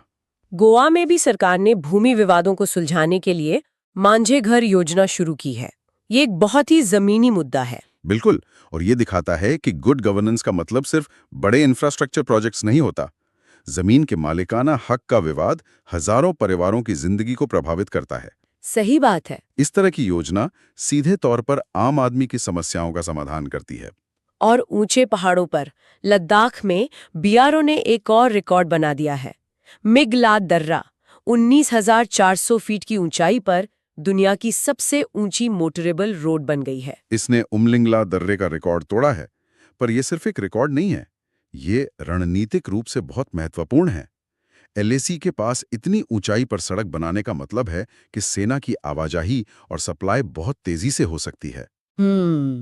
बॉर्डर इंफ्रास्ट्रक्चर को मजबूत करने की दिशा में एक बड़ा कदम है। बिल्कुल। अब बात करते हैं कुछ प्रमुख योजनाओं और सम्मेलनों की। नई दिल्ली में 8वीं अंतर्राष्ट्रीय सौर गठबंधन असेंबली, 9वां इंडियन मोबाइल कांग्रेस और 6ठा ग्लोबल फिनटेक फेस्ट हुआ। इन सब आयोजनों की मेजबानी करना भारत के लिए क्या मायने रखता है? ये भारत को एक ग्लोबल लीडर के तौर पर स्थापित करता है। अंतर्राष्ट्रीय सौर गठबंधन तो भारत की एक फ्लैगशिप पहल है। हाँ, सही कहा। तो इसकी असेंबली की मेजबानी करना क्लाइमेट चेंज के खिलाफ लड़ाई में भारत के नेतृत्व को दिखाता है।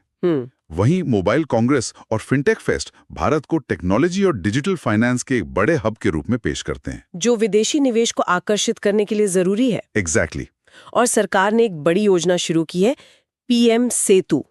30,000 करोड़ रुपए के बजट से 1,000 आईटीआई को एडवांस ट्रेनिंग सेंटर में बदला जाएगा। क्या ये स्किल इंडिया मिशन का अगला कदम है? आप ऐसा कह सकती हैं। ये इस बात को स्वीकार करना है कि हमारी इंडस्ट्री को जिस तरह के स्किल्स की जरूरत है वो हमारे मौजूदा आईटीआई पूरी नहीं कर पा रहे हैं। उन्हें अपग्रेड करना तो जरूरी है। हाँ, उन्हें एडवांस मशीनरी और नए कोर्स के साथ अपग्रेड करना वक्त की जरूरत है। अगर ये योजना सही से लागू होती है तो ये इंडस्ट्री के लिए स्किल्ड वर्कफोर्स तैयार करने और युवाओं के लिए रोजगार के अवसर पैदा करने में गेम चेंजर साबित हो सकती है। एक और मजेदार नाम वाली योजना है नागरिक उड्डयन मंत्रालय की फेयर से फुर्सत। इसका मकसद सरकारी क्षेत्रीय एयरलाइंस में हवाई किराए को स्थिर रखना है। ये काम कैसे करेंगे? इसका आइडिया ये है कि आप टिकट कभी भी खरीदें, किराया लगभग एक जैसा रहेगा। अच्छा। हाँ, आमतौर पर आखिरी समय में टिकट खरीदने पर कीमतें आसमान छूती हैं। बिल्कुल। ये योजना उस अनिश्चितता को खत्म करने की कोशिश है, खासकर छोटे शहरों को जोड़ने वाली फ्लाइट्स के लिए। इससे आम आदमी के लिए हवाई यात्रा ज्यादा सुलभ हो सकती है, लेकिन एयरलाइंस के रेवेन्यू मॉडल के लिए ये एक चुनौती भी हो सकती है। चलिए अब जरा खेल की दुनिया का रुख करते हैं। और क्रिकेट प्रेमियों के लिए तो अक्टूबर का महीना यादगार बन गया। भारतीय महिला क्रिकेट टीम ने 2025 का महिला विश्व कप जीत लिया, फाइनल में दक्षिण अफ्रीका को हराकर। ये एक ऐतिहासिक जीत है। ये सिर्फ एक ट्रॉफी नहीं है, ये भारत में महिला क्रिकेट के पूरी इकोसिस्टम को बदल देगी। हाँ, इससे नई पीढ़ी की लड़कियों को बहुत प्रेरणा मिलेगी। ब्रॉडकास्टर्स और स्पॉन्सर्स का इंटरेस्ट बढ़ेगा और उम्मीद है कि महिला खिलाड़ियों को वो पहचान और पैसा मिलेगा जिसकी वो हकदार हैं। ये 1983 की जीत जैसा ही एक मोमेंट है, लेकिन महिला क्रिकेट के लिए। बिल्कुल। और दूसरे खेलों में भी भारत ने कमाल किया। नई दिल्ली में हुई विश्व पैरा एथलेटिक चैंपियनशिप में भारत 10वें स्थान पर रहा। ये एक बहुत ही सराहनीय प्रदर्शन है। पैरा एथलीट्स को जिस तरह की चुनौतियों का सामना करना पड़ता है, उसके बावजूद उनका ये प्रदर्शन काबिले तारीफ है। ये वाकई है। इसी चैंपियनशिप के दौरान जूडो में लिंथोई चनम्बम ने जूनियर विश्व चैंपियनशिप में कांस्य पदक जीतकर इतिहास रच दिया। वो ऐसा करने वाली पहली भारतीय बनी। हाँ, ये दिखाता है कि हम उन खेलों में भी आगे बढ़ रहे हैं जिनमें हमारा दबदबा नहीं रहा है। सही बात है। मीराबाई चानू ने विश्व वेटलिफ्टिंग चैंपियनशिप में सिल्वर मेडल जीता। और ज्योति सुरेखा तीरंदाजी विश्व कप में पदक जीतने वाली पहली भारतीय महिला कंपाउंड आर्चर बनी। गोवा में फाइडे शतरंज विश्व कप का आयोजन भी हुआ। ऐसा लगता है कि भारत अब एक मल्टी स्पोर्ट नेशन बनने की राह पर है। हाँ, ये संकेत तो बहुत सकारात्मक है। क्रिकेट के अलावा दूसरे खेलों में लगातार मिल रही सफलताएं बताती हैं कि जमीनी स्तर पर प्रतिभा है और अब उन्हें सही सपोर्ट भी मिलने लगा है। अब आते हैं उन रैंकिंग्स और सूचकांकों पर जो किसी भी देश की सेहत का हाल बताते हैं। ग्लोबल फायर पावर इंडेक्स 2025 में भारतीय सेना दुनिया में चौथे स्थान पर है, अमेरिका, रूस और चीन के बाद। ये रैंकिंग हमारी सैन्य ताकत को दर्शाती है। सैनिकों की संख्या से लेकर हथियार और रक्षा बजट तक सब कुछ शामिल है। ये हमें एक बड़ी क्षेत्रीय शक्ति के रूप में स्थापित करता है। लेकिन यहाँ ये भी याद रखना जरूरी है कि आज के दौर में युद्ध सिर्फ हथियारों से नहीं बल्कि टेक्नोलॉजी और इकोनॉमी से भी लड़े जाते हैं। और शायद इसीलिए आर्थिक स्वतंत्रता सूचकांक में हमारी 128वीं रैंक और हेनले पासपोर्ट इंडेक्स में 85वीं रैंक सोचने पर मजबूर करती है। बिल्कुल। आर्थिक स्वतंत्रता सूचकांक बताता है कि देश में व्यापार करना कितना आसान है। 128वीं रैंक दिखाती है कि हमें अभी भी सुधार की बहुत जरूरत है।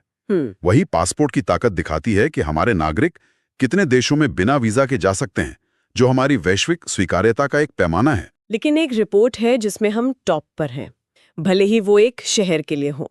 एनसीआरबी की रिपोर्ट के अनुसार कोलकाता लगातार चौथे साल भारत का सबसे सुरक्षित शहर बना है।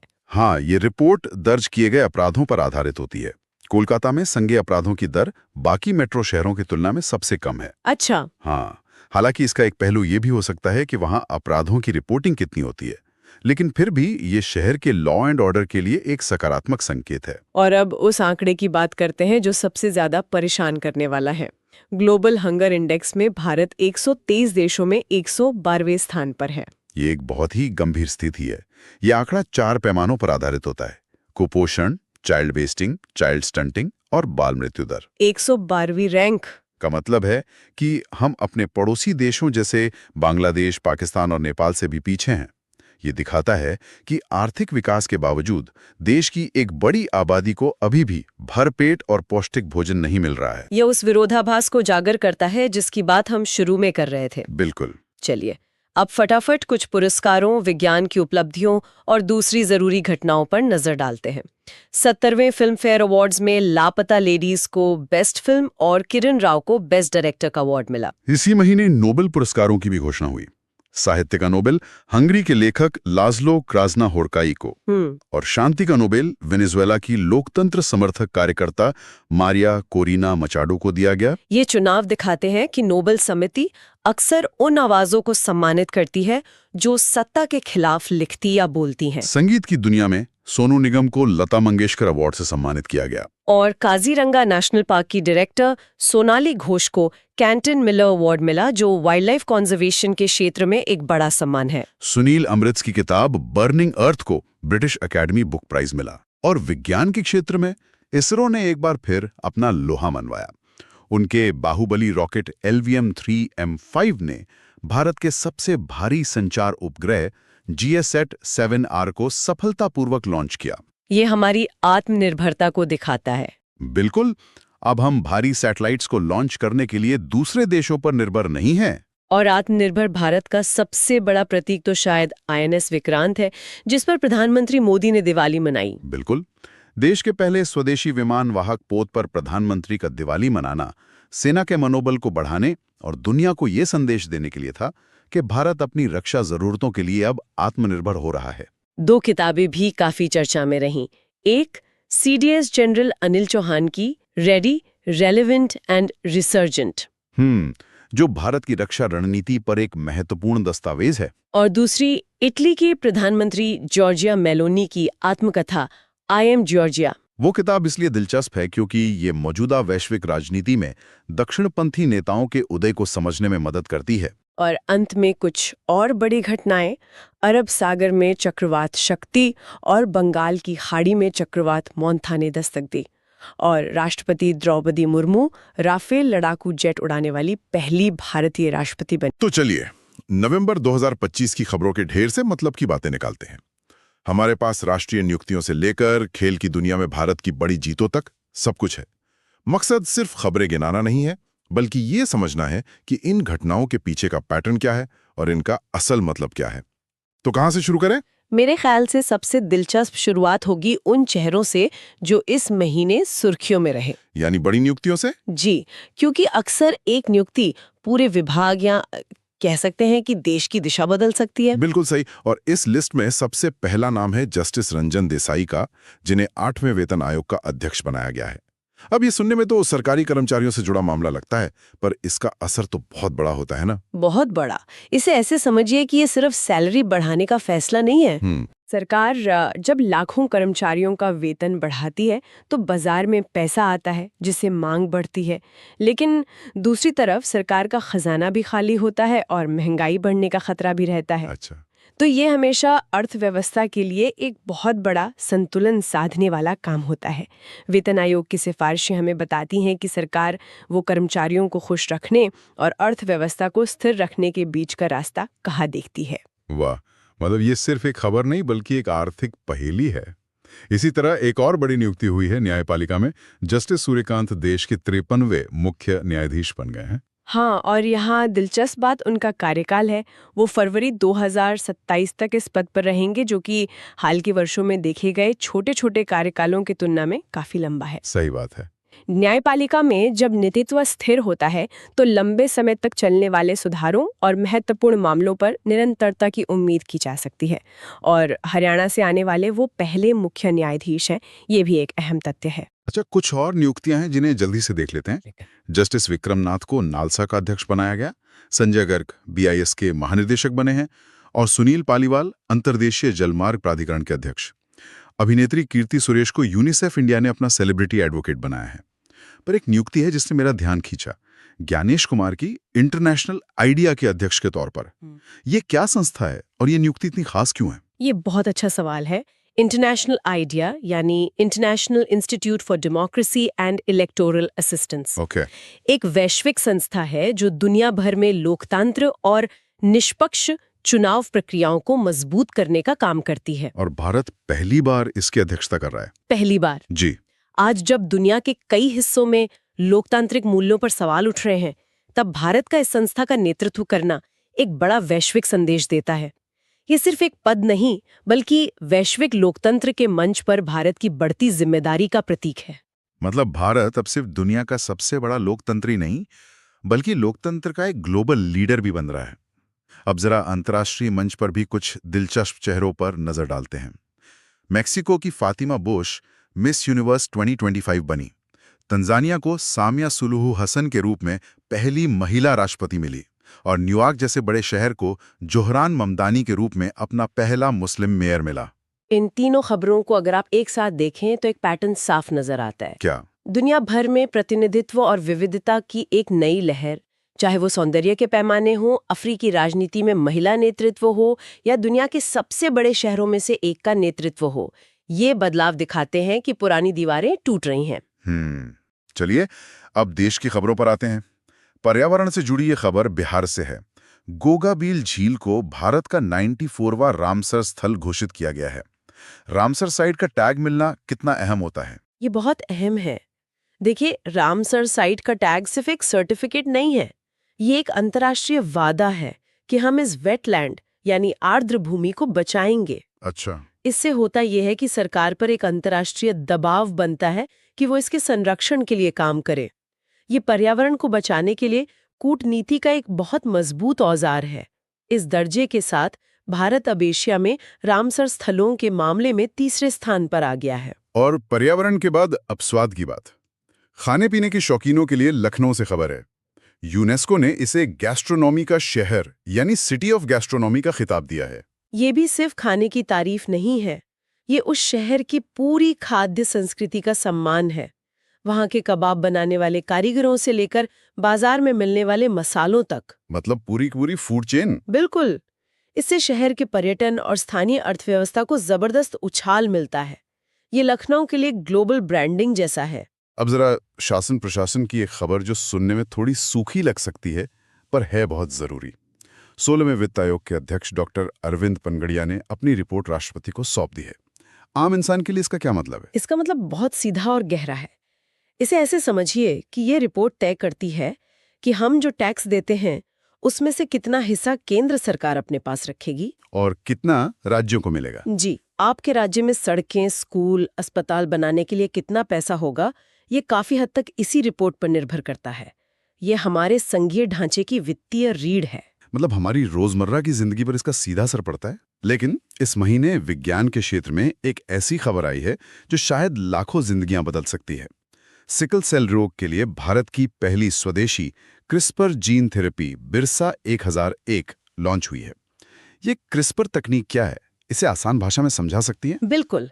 सोचिए कि आपके शरीर की जेनेटिक किताब में एक शब्द गलत छप गया है और उस एक गलती की वजह से एक गंभीर बीमारी हो रही है, जैसे सिकल सेल। क्रिस्पर तकनीक एक जादुई कैंची और गोंद की तरह है। यह उस किताब में जाकर सिर्फ उसी गलत शब्द को सटीकता से काटती है और उसकी जगह सही शब्द चिपका देती है। अरे वाह! बिरसा 101 यही काम करती है।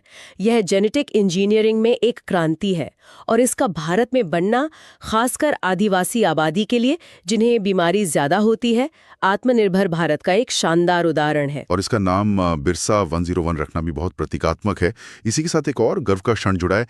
पेरिस में यूनेस्को मुख्यालय में संविधान दिवस पर डॉक्टर BR अम्बेडकर की प्रतिमा का अनावरण हुआ। यह सिर्फ एक मूर्ति नहीं है, बल्कि यह उन समानता और न्याय के सिद्धांतों का वैश्विक सम्मान है जिन्हें डॉक्टर अम्बेडकर ने भारत के संविधान में पिरोया था। यह दुनिया को याद दिलाता है कि भारत का लोकतंत्र किन मजबूत स्तंभों पर खड़ा है। अब दुनिया की कुछ और खबरों पर चलते हैं। बांग्लादेश की पूर्व प्रधानमंत्री शेख हसीना को मौत की सजा सुनाई गई। वहीं पड़ोसी देश मालदीव ने एक बहुत ही अनोखा कदम उठाया है, तंबाकू पर जनरेशनल बैन। इसका क्या मतलब है? ये एक बहुत बड़ा सामाजिक प्रयोग है। मालदीव ने कानून बनाया है कि 1 जनवरी 2007 के बाद पैदा हुआ कोई भी व्यक्ति, कोई भी, वो अपने जीवन में कभी भी तंबाकू नहीं खरीद पाएगा। ये सिर्फ एक प्रतिबंध नहीं है, ये पूरी की पूरी पीढ़ी को तंबाकू मुक्त बनाने की कोशिश है। दुनिया भर के स्वास्थ्य विशेषज्ञ देख रहे हैं कि ये मॉडल कितना कामयाब होता है। ये तो सच में एक क्रांतिकारी विचार है। उधर स्वीडन दुनिया का पहला कैशलेस देश बन गया है और ब्राजील में पूर्व राष्ट्रपति जायर बोल्सोनारो को तख्ता पलट की कोशिश के लिए जेल भेज दिया गया है। ये दोनों खबरें भी अपने आप में बड़े संकेत हैं। हाँ, स्वीडन का कैशलेस होना डिजिटल भविष्य की एक झलक है, लेकिन ये अपने साथ डेटा सुरक्षा और उन लोगों के लिए चुनौती जैसे सवाल भी लाता है जिनके पास डिजिटल पहुंच नहीं है। सही बात है। वहीं बोल्सोनारो का मामला ये सख्त संदेश देता है कि लोकतांत्रिक व्यवस्था पर हमला करने के नतीजे कितने गंभीर हो सकते हैं, चाहे आप कितने भी शक्तिशाली क्यों ना हो। अब वापस राज्यों की खबरों पर आते हैं। बिहार में चुनाव हुए और एनडीए को 202 सीटों के साथ बहुमत मिला और नीतीश कुमार ने 10वीं बार मुख्यमंत्री पद की शपथ ली। लेकिन एक और राज्य है जहां एक बहुत बड़ा कानूनी बदलाव हुआ है, असम। जी, असम ने बहुविवाह पर प्रतिबंध लगाने वाला विधेयक पारित कर दिया है। ये एक बहुत बड़ा सामाजिक सुधार का कदम है और इसने देश में एक बार फिर से व्यक्तिगत कानून और समान नागरिक संहिता यानी यूनिफॉर्म सिविल कोड की बहस को हवा दे दी है। इस कानून के सामाजिक और राजनीतिक प्रभाव आने वाले समय में देखने को मिलेंगे। और एक छोटी मगर दिलचस्प खबर हरियाणा से, जहां युवा क्रिकेटर शिफाली वर्मा को राज्य महिला आयोग का ब्रांड एम्बेसडर बनाया गया है। अब बात करते हैं बड़े बड़े सम्मेलनों की। ब्राजील के बेलेम में COP30 हुआ और G20 शिखर सम्मेलन दक्षिण अफ्रीका के जोहानिसबर्ग में हुआ। G20 की अध्यक्षता हर साल बदलती है और इससे वैश्विक एजेंडे पर उस देश की छाप दिखती है। जब दक्षिण अफ्रीका एकजुटता, समानता और स्थिरता जैसी थीम रखता है तो ये ग्लोबल साउथ यानी विकासशील देशों की आवाज को मजबूती देता है। अच्छा। ये दिखाता है कि अब दुनिया के नियम सिर्फ कुछ अमीर देश तय नहीं कर रहे हैं। और भारत भी नेतृत्व करने में पीछे नहीं है। 2026 में Bharat global big cat summit की मेजबानी करेगा। ये भारत की संरक्षण कूटनीति का एक बड़ा उदाहरण है। बिल्कुल, ये सिर्फ जानवरों को बचाने का सम्मेलन नहीं है, ये दुनिया को ये दिखाने का एक तरीका है कि भारत संरक्षण के मामले में एक लीडर है। चलिए अब उस सेगमेंट पर आते हैं जिसका सबको इंतजार रहता है, खेल। और नवंबर 2025 तो भारत के लिए शानदार रहा है। सबसे बड़ी खबर, महिला क्रिकेट वर्ल्ड कप 2025 भारत ने जीत लिया है। फाइनल में दक्षिण अफ्रीका को हराया। ये एक ऐतिहासिक जीत है। ये सिर्फ एक ट्रॉफी नहीं है, ये भारत में महिला क्रिकेट के बढ़ते दबदबे का ऐलान है। इस एक जीत से देश में हजारों लड़कियों को बल्ला उठाने की प्रेरणा मिलेगी। ये एक पूरी पीढ़ी को प्रेरित करने वाली जीत है। और जीत का ये सिलसिला यहीं नहीं रुका। पैरा शूटर अवनी लेखरा ने दुबई में वर्ल्ड कप में गोल्ड मेडल जीता। बैडमिंटन में लक्ष्य सेन ने ऑस्ट्रेलियन ओपन का खिताब अपने नाम किया। और तो और महिला कबड्डी वर्ल्ड कप भी भारत ने चीनी ताइपे को हराकर जीत लिया। देखिए, क्रिकेट, शूटिंग, बैडमिंटन, कबड्डी, ये विविधता दिखाती है कि भारत अब एक मल्टी स्पोर्टिंग नेशन के रूप में उभर रहा है। हम सिर्फ एक खेल के भरोसे नहीं हैं। सही है। ये एक बहुत सकारात्मक संकेत है। भविष्य की भी कुछ बड़ी घोषणाएं हुई। हॉकी वर्ल्ड कप 2026 बेल्जियम और नीदरलैंड्स में होगा। लेकिन सबसे बड़ी खबर है कि 2030 के कॉमनवेल्थ गेम्स की मेजबानी भारत का अहमदाबाद शहर करेगा। Oh wow! और शतरंज में फीडे वर्ल्ड कप के विजेता तो उज्बेकिस्तान के जवोंकिर सिंधारोव रहे, पर गर्व की बात यह है कि इस ट्रॉफी का नाम हमारे लेजेंड विश्वनाथन आनंद के नाम पर रखा गया था। कॉमनवेल्थ गेम्स जैसे बड़े आयोजन की मेजबानी किसी भी शहर के लिए गेम चेंजर हो सकती है। ये सिर्फ खेल नहीं है, ये उस शहर के इंफ्रास्ट्रक्चर, पर्यटन और पूरी दुनिया में उसकी छवि को बदलने का एक मौका है। अब कुछ सूचकांकों और रिपोर्टों पर एक नजर डालते हैं जो एक तरह से देश का रिपोर्ट कार्ड होते हैं। जलवायु परिवर्तन प्रदर्शन सूचकांक में भारत 23वें स्थान पर है। रूल ऑफ लॉ इंडेक्स में हम 86वें स्थान पर हैं, जहां डेनमार्क टॉप पर है। और QS एशिया यूनिवर्सिटी रैंकिंग में IIT दिल्ली भारत में तो टॉप पर है, पर ओवरऑल 59वें स्थान पर है। इन रैंकिंग्स को सही नजरिए से देखना जरूरी है। ये आईना है जो दिखाते हैं कि हम कहाँ अच्छा कर रहे हैं और कहाँ अभी बहुत काम बाकी है। इन्हें सिर्फ एक नंबर की तरह नहीं, बल्कि नीति निर्माण के लिए गाइड की तरह इस्तेमाल किया जाना चाहिए। लेकिन स्वच्छ सर्वेक्षण 2025 से एक चौंकाने वाली खबर आई, जिसमें मदुरई को सबसे गंदा शहर बताया गया। वहीं दूसरी तरफ हुरून फिलांथ्रोफी लिस्ट में शिव नाडर सबसे बड़े दानवीर बनकर उभरे। यह एक दिलचस्प विरोधाभास है। एक तरफ सार्वजनिक व्यवस्था की चुनौती है, तो दूसरी तरफ व्यक्तिगत उदारता का शिखर। पुरस्कारों की बात करें तो 2025 का बुकर पुरस्कार डेविड ज़ल्ले को उनके उपन्यास फ्लैश के लिए मिला। इंदिरा गांधी शांति पुरस्कार चिली की पूर्व राष्ट्रपति मिशेल बैचलेट को दिया गया। राष्ट्रीय जल पुरस्कार में महाराष्ट्र को सर्वश्रेष्ठ राज्य का पुरस्कार मिला और पहला आर.के. लक्ष्मण अवार्ड अभिनेता आमिर खान को दिया गया। ये पुरस्कार अलग-अलग क्षेत्रों में उत्कृष्टता को सम्मानित करते हैं। खास तौर पर मिशेल बैचलेट को मिला पुरस्कार महत्वपूर्ण है, जो मानवाधिकारों के लिए उनके वैश्विक संघर्ष को मान्यता देता है। अब जरा रक्षा और विज्ञान की बात कर लेते हैं। भारत ने इस महीने कई देशों के साथ सैन्य अभ्यास किए। ऑस्ट्रेलिया के साथ ओसेंडेक्स, श्रीलंका के साथ मित्र शक्ति, नेपाल के साथ सूर्य किरण और क्वाड देशों के साथ मालाबार अभ्यास। ये अभ्यास क्यों जरूरी होते हैं? ये सिर्फ लड़ाई का अभ्यास नहीं है, ये एक तरह से मजबूत कूटनीतिक रिश्ते बनाने का तरीका है। जब कई देशों की सेनाएं एक साथ अभ्यास करती हैं, तो ये आपसी विश्वास और साझा रणनीतिक हितों का प्रतीक होता है, खासकर हिंद प्रशांत जैसे महत्वपूर्ण क्षेत्र में। और विज्ञान में गूगल प्रोजेक्ट सन कैचर के जरिए स्पेस में AI डेटा सेंटर टेस्ट कर रहा है और भारत में प्राइवेट कंपनी स्काईरूट एगोस्पेस ने अपने ऑर्बिटल रॉकेट विक्रम-1 का अनावरण किया है। विक्रम-1 का अनावरण भारत के लिए बहुत बड़ी बात है। ये दिखाता है कि अब भारत का अंतरिक्ष कार्यक्रम सिर्फ इसरो तक सीमित नहीं है, बल्कि प्राइवेट सेक्टर भी इसमें बड़ी भूमिका निभाने के लिए तैयार है। ये अंतरिक्ष में भारत की उड़ान को और तेज करेगा। और अंत में कुछ मिली-जुली खबरें। गोवा में एशिया की सबसे ऊंची राम प्रतिमा का अनावरण हुआ। सेनियार और दुआ नाम के चक्रवातों ने दस्तक दी और भारत ने चक्रवात राहत के लिए श्रीलंका में ऑपरेशन सागर बंधु चलाया। लेकिन सबसे दिलचस्प खबर, प्रधानमंत्री कार्यालय यानी PMO का नाम बदलकर अब सेवा तीर्थ कर दिया गया है। कुछ लोग कह सकते हैं कि ये सिर्फ नाम बदलना है, इससे क्या फर्क पड़ेगा? ये एक बहुत अच्छा सवाल है। आलोचक इसे प्रतीकात्मक कह सकते हैं, लेकिन दूसरी तरफ नाम संस्कृति को आकार देते हैं। सत्ता के सबसे शक्तिशाली केंद्र को सेवा का तीर्थ कहना शासन और नौकरशाही की मानसिकता को शासक से सेवक में बदलने का एक प्रयास है। इसका असली असर तो काम में दिखेगा, लेकिन ये इरादे का एक मजबूत संकेत जरूर है। तो कुल मिलाकर नवंबर 2025 बड़ी नियुक्तियों, वैज्ञानिक छलांगों, साहसिक सामाजिक नीतियों और खेल में ऐतिहासिक जीतों का महीना रहा। आज हम बात करेंगे दिसंबर 2025 की। महीना खत्म हो चुका है और खबरों का आप कह सकते हैं एक पूरा जखीरा है हमारे पास। बिल्कुल। नियुक्तियों से लेके अंतर्राष्ट्रीय समझौतों तक और नई योजनाओं से लेके खेल की दुनिया तक, मतलब हर क्षेत्र में कुछ ना कुछ हुआ है। हाँ, और आज हम सिर्फ ये नहीं देखेंगे कि क्या हुआ। सही बात है। हम ये समझने की कोशिश करेंगे कि इन घटनाओं का मतलब क्या है। और दिसंबर का महीना दो बड़ी कहानियों के इर्द गिर्द घूमता रहा। कौन सी दो कहानियां? एक वैश्विक मंच पर भारत की बढ़ती छाप और दूसरा देश के अंदर हो रहे बड़े ढांचागत और सामाजिक बदलाव। बहुत दिलचस्प। तो चलिए इसी नजरिए से इस महीने को समझने की शुरुआत करते हैं। बिल्कुल, ये महीना वाकई भारत के लिए एक तरह का माइक्रोकॉज्म था।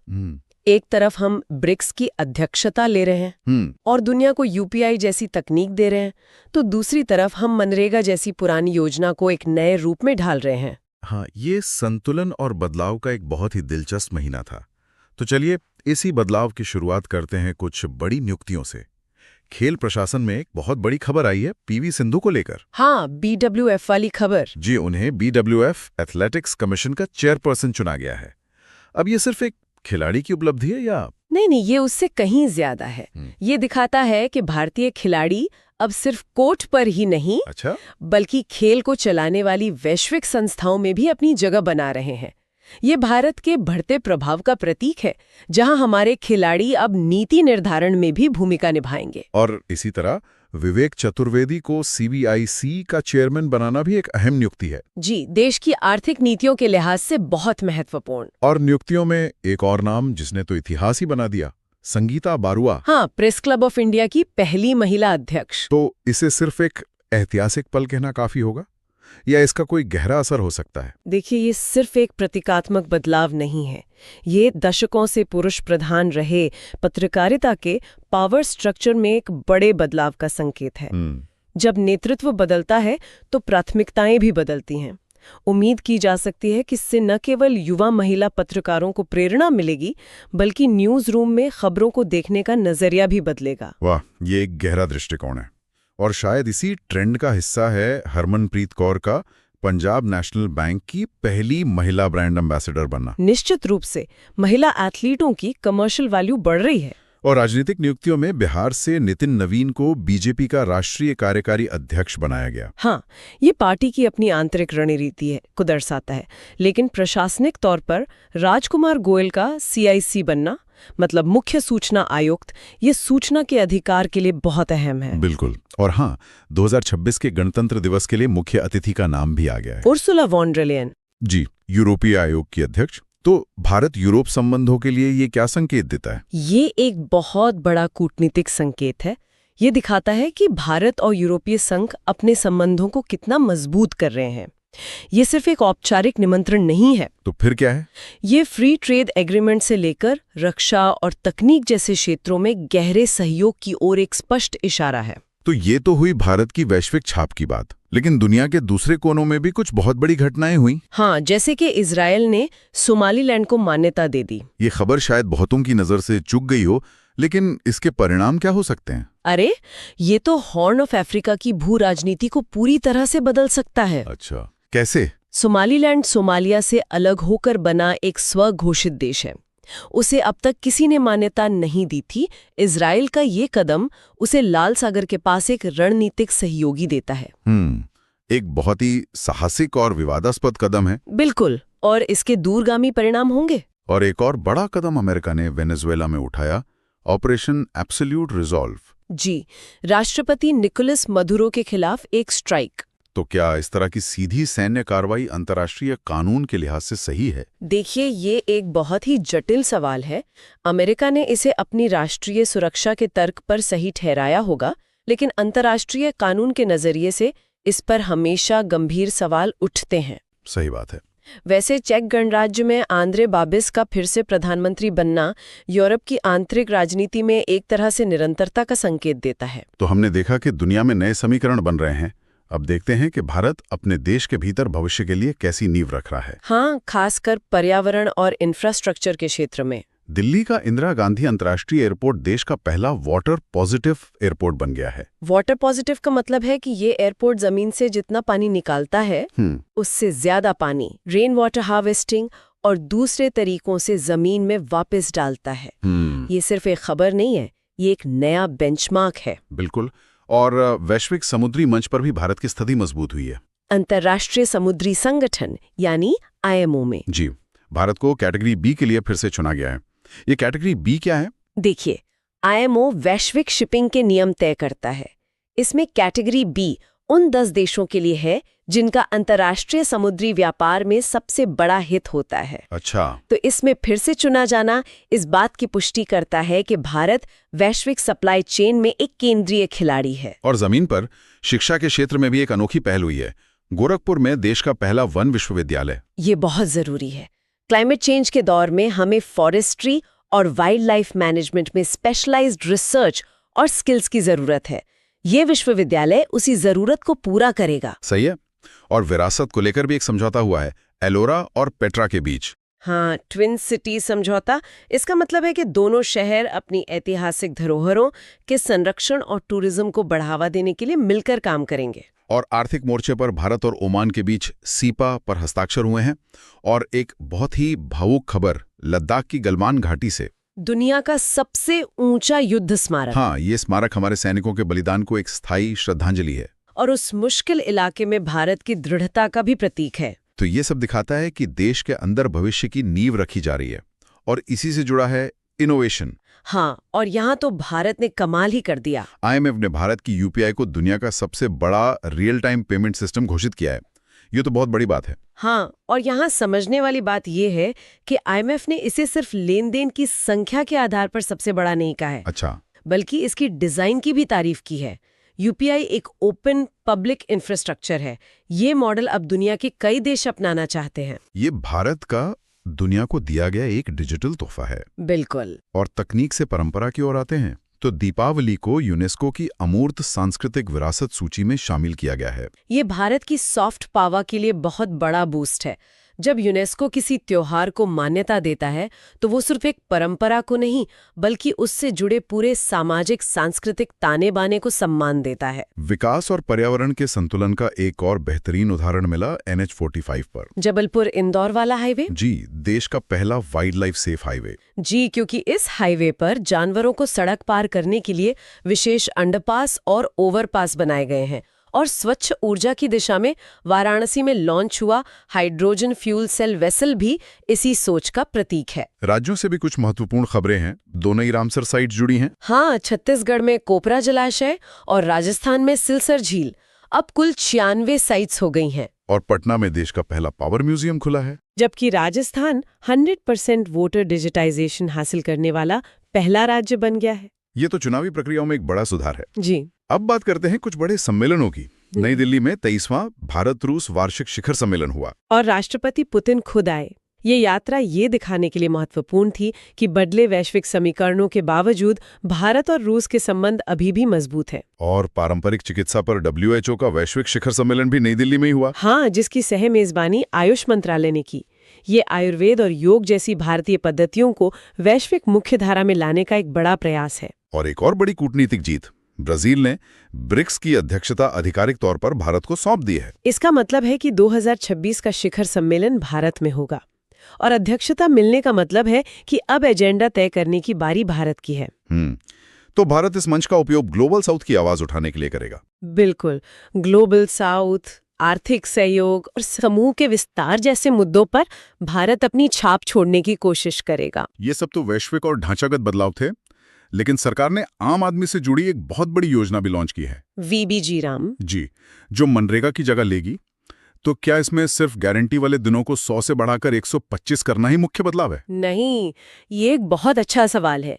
दिनों को बढ़ाने के अलावा VBG राम में एक बहुत बड़ा वैचारिक बदलाव है। वैचारिक बदलाव कैसा? मनरेगा एक सुरक्षा जाल मतलब सेफ्टी नेट मॉडल पर काम करता था। हाँ, कि मजदूरी मिल जाए। सही। VBG राम को आजीविका निर्माण या लाइवलीहुड क्रिएशन मॉडल के रूप में पेश किया जा रहा है।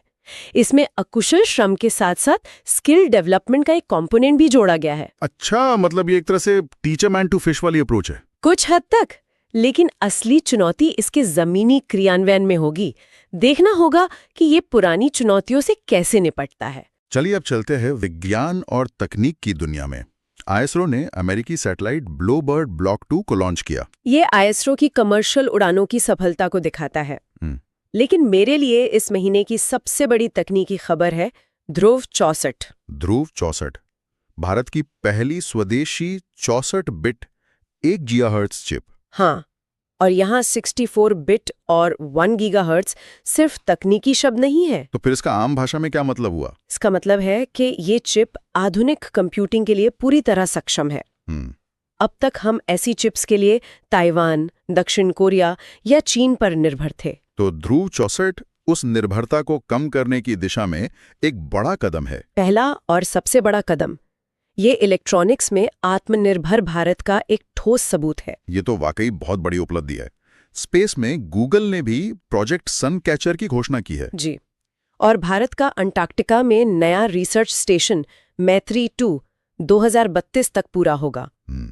लेकिन विज्ञान हमेशा सफलता की कहानी नहीं होती है ना? बिल्कुल। नासा का मंगल ग्रह पर मावेन मिशन से संपर्क टूट गया। यह हमें याद दिलाता है कि अंतरिक्ष अन्वेषण कितना जोखिम भरा काम है। सही कहा। अब बात करते हैं सैन्य अभ्यासों की। इस महीने कई अभ्यास हुए। एक्वेरिन, एक हथा, हरिमाऊ शक्ति। हाँ, लेकिन मैं खास तौर पर UAE के साथ अबू धाबी में हुए डेजर्ट साइक्लोन अभ्यास का जिक्र करना चाहूंगी। क्यों? इसमें क्या खास था? ये सिर्फ एक रूटीन अभ्यास नहीं है। ये पश्चिम एशिया में भारत के बढ़ते रक्षा सहयोग का प्रतीक है।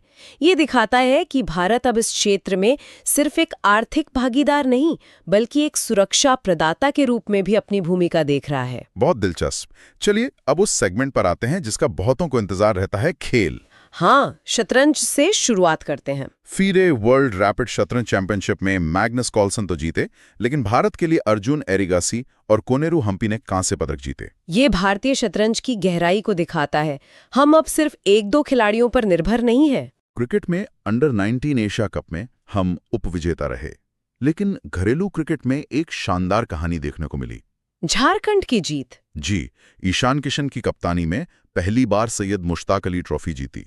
और महिला ब्लाइंड T20 विश्व कप भी तो भारत ने ही जीता। हाँ, एक अविश्वसनीय और प्रेरणादायक जीत। बिल्कुल। और खेलों के प्रति जुनून का एक अनोखा उदाहरण कोलकाता में दिखा। लियोनेल मेसी की 70 फीट ऊंची प्रतिमा। जी, उनके गोट टूर के दौरान।